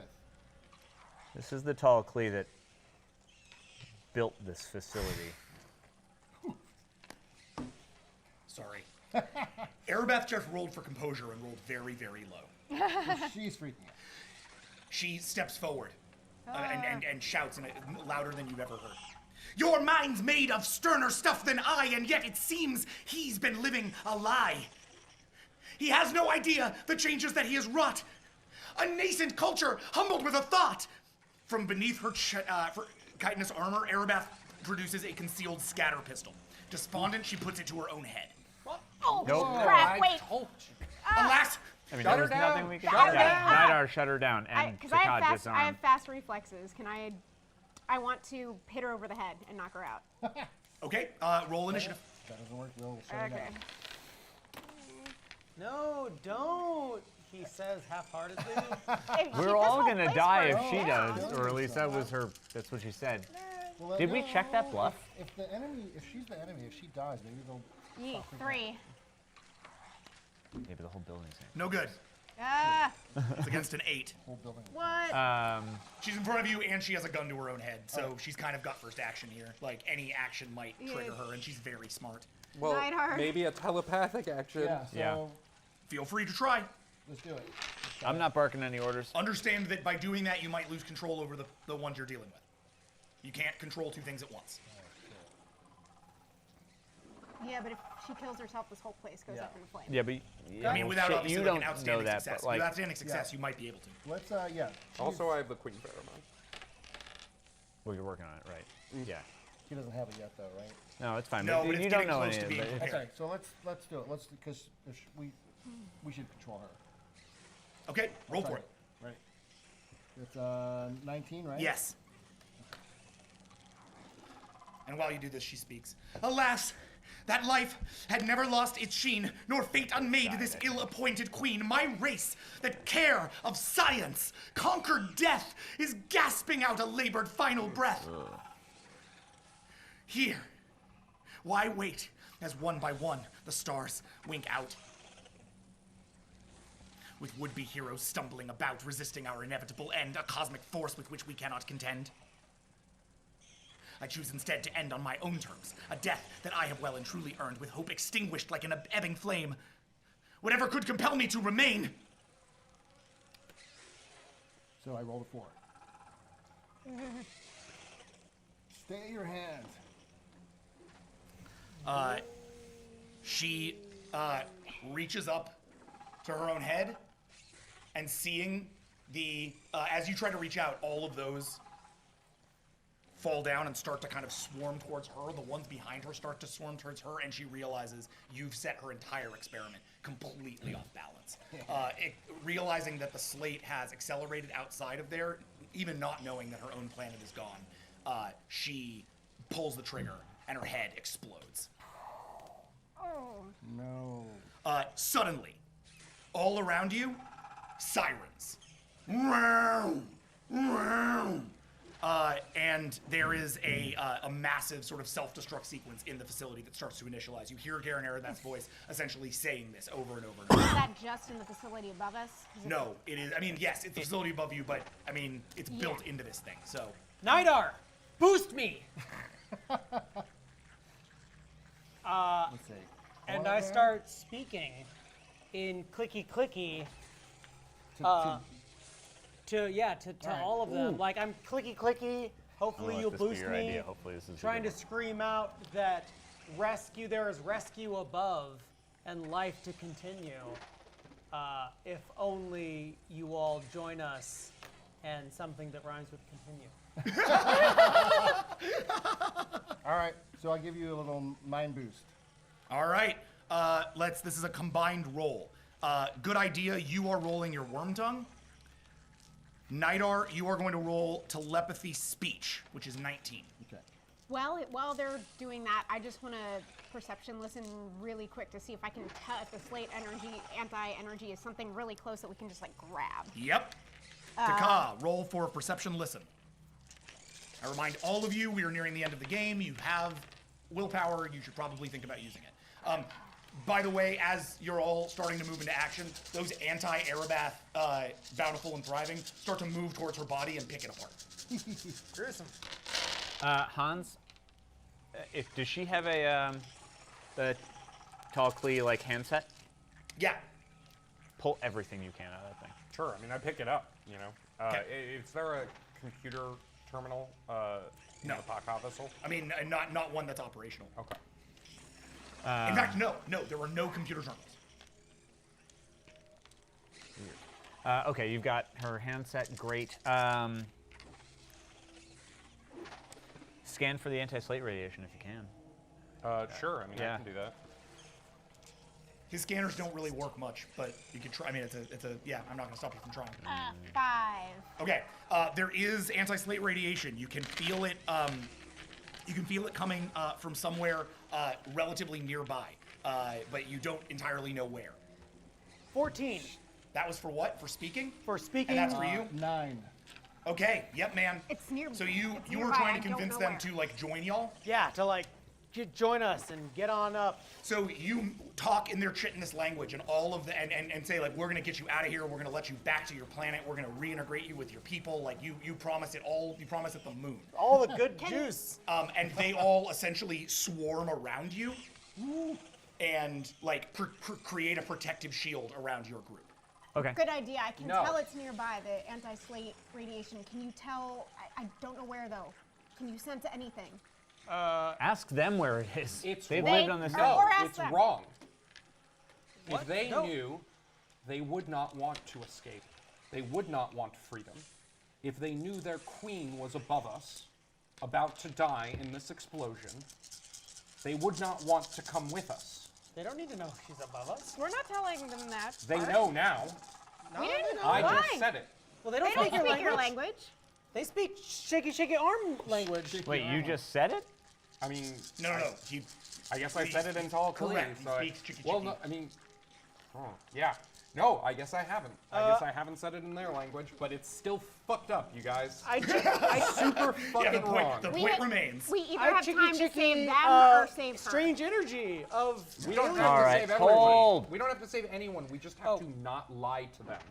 It doesn't matter about lying to them or not. What we need to get is the anti-SLATE radiation. Isn't this the entire reason you're even here? Job. When did 60 lives matter to you above that of the entire galaxy? Then get it. 3 of them, I'm not gonna make you roll for that. Great. 3 of them set ahead of you and start bolting through the facility at top speed. Can we become a giant rolling sphere that follows them? Not without one of you being a queen. Son of a bitch. I mean, Or him controlling them. Did he finish the queen juice? Yes. The queen juice. The queen juice is done. Queen 'em. I hand it over. So fucked up. Okay, y'all. You're Queen Max. Destroyer collapses fully for a moment, its arms spreading wide, and starts to shake and gasp and its metal bits start to pop off. Its leg is literally like thrown clear off by a whole series of other legs. He grows by about 10 feet in terms of length, not Wait, height. so he's not just getting the pheromones of a queen. No, his biology is becoming changing. a queen. Yes. Okay, Hans is super on board with this. This is super rad. Good idea is not. Good idea would like us to Her head undo crest, Okay, she is now I going to be think. referred to as a she from here on out. Great. Her head crest proceeds to extend out into this sort of massive, sort of Del Toro-y horns that shape around the head. The thorax extends wildly, looking a lot like your ship. And all around you, all of these, as you sort of come back to yourself, now a bit different than yourself, and your stats will change starting in the next game for this. What the fuck? This is amazing. The brightest eye around you all bow. Stand up. Do not bow. We have things to do. Find me, the radiation, and then get us all to my ship. So you say this in... If I speak it... Oh no! You've regrown pheromone glands! Holy crap! Yeah, no, Because you're a queen now. Right. Oh, I just outed. What? So you speak in a way that your species has not spoken in thousands of years. We're going to add that to your sheet as well. Boosh! Out to all of them. They all proceed to essentially roll in a ball around you guys and carry you forward. Well, we said the energy that we Yes, towards the energy. To the SLATE energy. Travel by bug sphere. Actually, did all the metal parts pop off, even the concordance? No. Okay. The concordance is That's still like there. built into me, right? Yes. Like Okay. I couldn't even inject that if I wanted. Wait till your dad calls you. You find yourself gonna be awkward. rolling and rolling, and then eventually spit out inside of a large room that looks to you, because you're the only one I think who's seen it, like a Starcrosser bridge. Okay. Except there's only one seat. There's a big giant seat, you remember like the space jockey and Alien. In Alien. And like that, there is a dead Pac-Ha lying inside of it. It looks a bit bigger than other Pac-Ha you've seen, and wears a sort of massive computerized interface. But that like sits Hands, over it's its a new head. toy for But you. like not Come on, not the sorry. little nanites, like an actual big physical. A big, actual, physical dead Pac-Ha. And is the only thing in the facility. There are no computer terminals at all. There are no seats otherwise at all. There is one massive computer on its face. Can we take both the computer and the Pac-Ha? The Pac-Ha is very large. It would be hard for you to do, have- but we you have can. a You have bunch- a we have lot a of bunch people. of 60 of these Yeah, guys can we have wanna this try. swarm do it? Captain, the Yeah, let's controls. just Katamari Damacy this shit. Yep. the Pac-Ha control their vessels through their fucking head intracranial interfaces. There's a chance that I can interface with this ship and lift off from here. Oh, fuck no. There's a chance I could shut Are this you all telling down. me that the head in this thing is the entire operating system for this computer? The primary interface is traditionally in the helmet, yes. What about the head of the Pac-Ha? Just the helmet?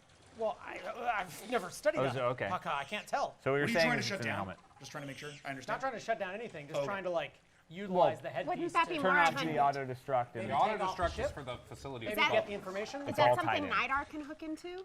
That's what he said. No, it's, I mean... You it's have the very few explosion. minutes before this place explodes. Just a little bit of clarity for ourselves. Yes. The auto-destruct is for the building above or everything? It's for everything. Yeah. Okay. Okay. So, Yeah, so we just need to... But you couldn't shut it down through the Pac-Ha vessel. I mean, you could try, but you risk being in here when it explodes. I'm gonna listen again, perception listen again for the anti-slate radiation. You don't even need to. The anti-slate radiation is coming from this room, but it is not being generated. It is simply sitting in the air all around you, as if once it was generated and now latent radiation has been sitting here, half-lifing, for thousands of years. Okay. And there's nothing in this that looks like it would produce anything No. like that in here. I mean, other than the room itself is filled with We're various just gonna tubes steal and the whole machines thing. and Good idea, mechanical Bob. aspects. This place looks like maybe it was once some kind of generator. Okay. Okay. Hans, start scanning that anti-slate radiation. I want as much information from you as possible. Good idea. I'm sorry. We don't have the time for that. I'm going to I'll just pick him up. order the Horde to take the Pac-Ha, take the helmet, take everything that they possibly can, and grab it, and we're going to run. Rolling Roll us for outta it. here. Yeah, I don't know. I mean, I don't want to solve it. Okay. Maybe we could turn it off by the helmet.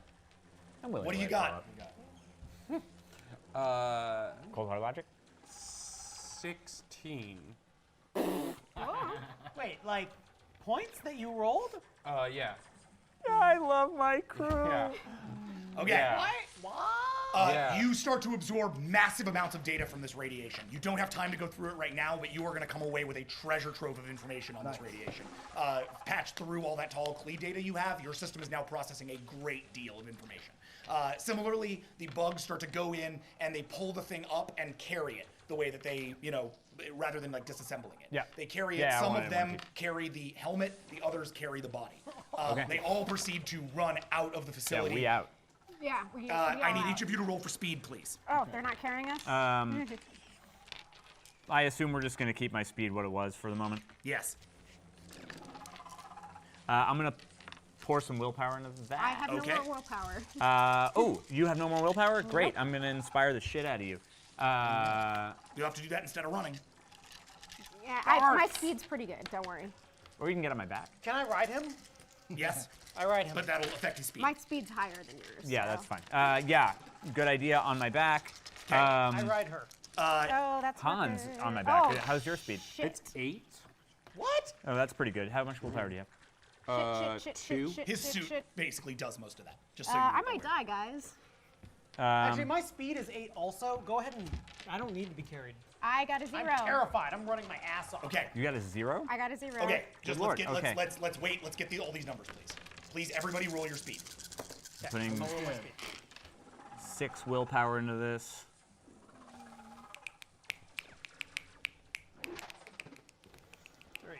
Okay. 0. Okay. Visionary Destroyer. 8. Okay. 4, and I've used all my willpower. Okay. 4, and I haven't used willpower. Okay. So, Destroyer, you lead. The rest of these things follow as you run forward towards the thing. You're doing fine, but the rest of your crew is starting to fall behind. These three, Nidar manages to sort of keep up with you. Hans's suit is basically working at full capacity to like run his legs, and even Good Idea is like trying desperately to stick up. But Pac-Ha has fallen. She's literally like the swarm of these things has pushed off of her legs, and she's fallen on her back. As she tries to get herself up, the place begins to rumble, and explosions begin to start in the distance. What do you do? Yeah, I'm going to go back for everyone else keep going. Okay. Roll for speed. That was 6 of my willpower. How close did you say Nardar was to us? Like, is he keeping up or is Yeah, he falling he's keeping back? up. Okay. Because he rolled a 4, he rolled a 4. You rolled a 3. Right, I've got 3 willpower Basically, left. you're Hold keeping a on. basic success rate Speed is on getting 11, this thing. But 14. the thing is Okay. exploding rapidly behind you because they're So low rolls. I'm going to use the last of my willpower. Okay. That puts me at 14. Come on, mad crits. Where's she from?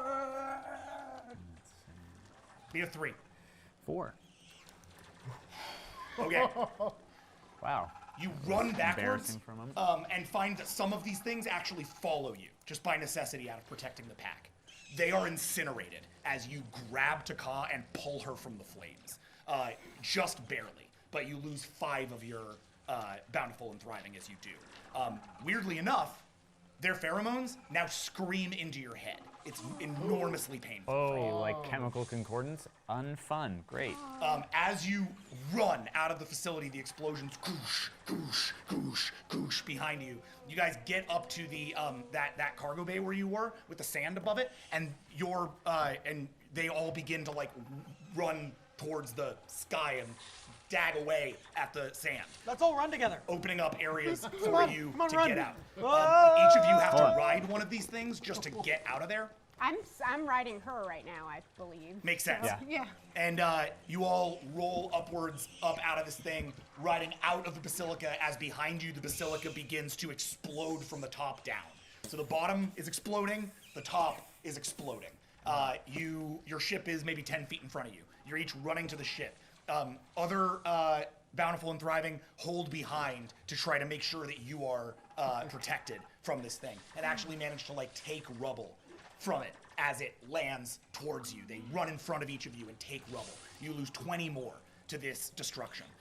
The let's say 30 that have remained and made it, managed to make it inside of your vessel, along with the Pac-Ha and the concordance, and the Pac-Ha interface. Oh, sweet. Right? New Take the toys. fuck off.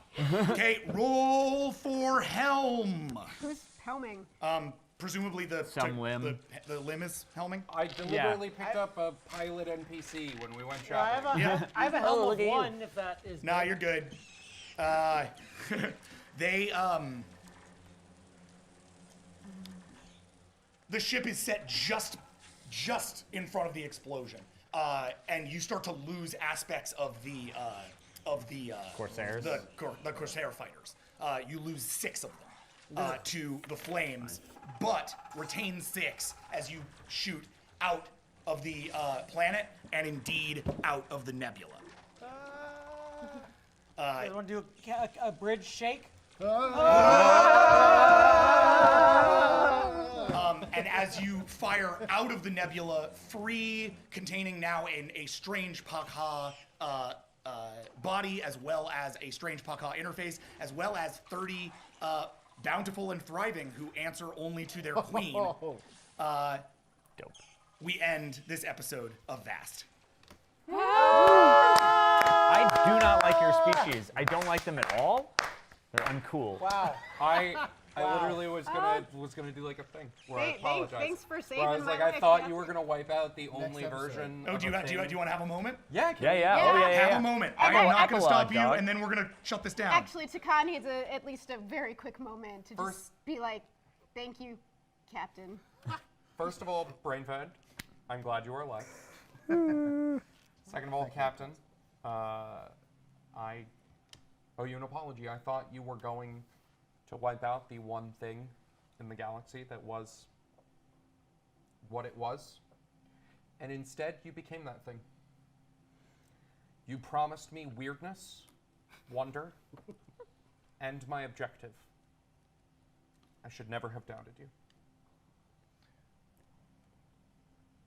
Hans, I have no doubt that serving with me is probably as difficult a thing as any. But know this,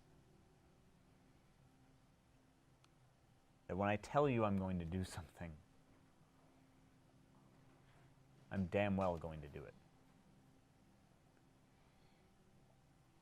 You're a fucking lady now. My queen pretty will happy. hold you to that. Now, I'm actually going to leave you on a bit of a chilling tableau here, because as you all, as you take your place on the bridge, now quite too big for your chair, Oh yeah, I need a new chair. Nidar settles into his position on the ship, and 2 of these bountiful and thriving step to either side of you. You recognize one as enduring adversary. You recognize the other as rigid pragmatist. They both look at you with eyes that recognize your control. And in their chitinous language, say the words, "You make us free. We make you free." And with that, we end tonight's episode of V.A.S.T. Wow. Hey, Emmett, come here. Yeah, big shout out to Emmett. I was having lunch with Emmett Fury, and I was like, hey, come over here, come to me. I was like, hey, I really want to make my the Furies. Tall Klee language into something interesting. I've had a lot of ideas about the Tall Klee language, a lot of ideas about how different world ships speak differently, and some speak in numerology, and some speak in this and that. And then we were talking about other stuff, and we were just talking about hobbies, and Emmett goes, I really like making sonnets. It's just something I do in my spare time.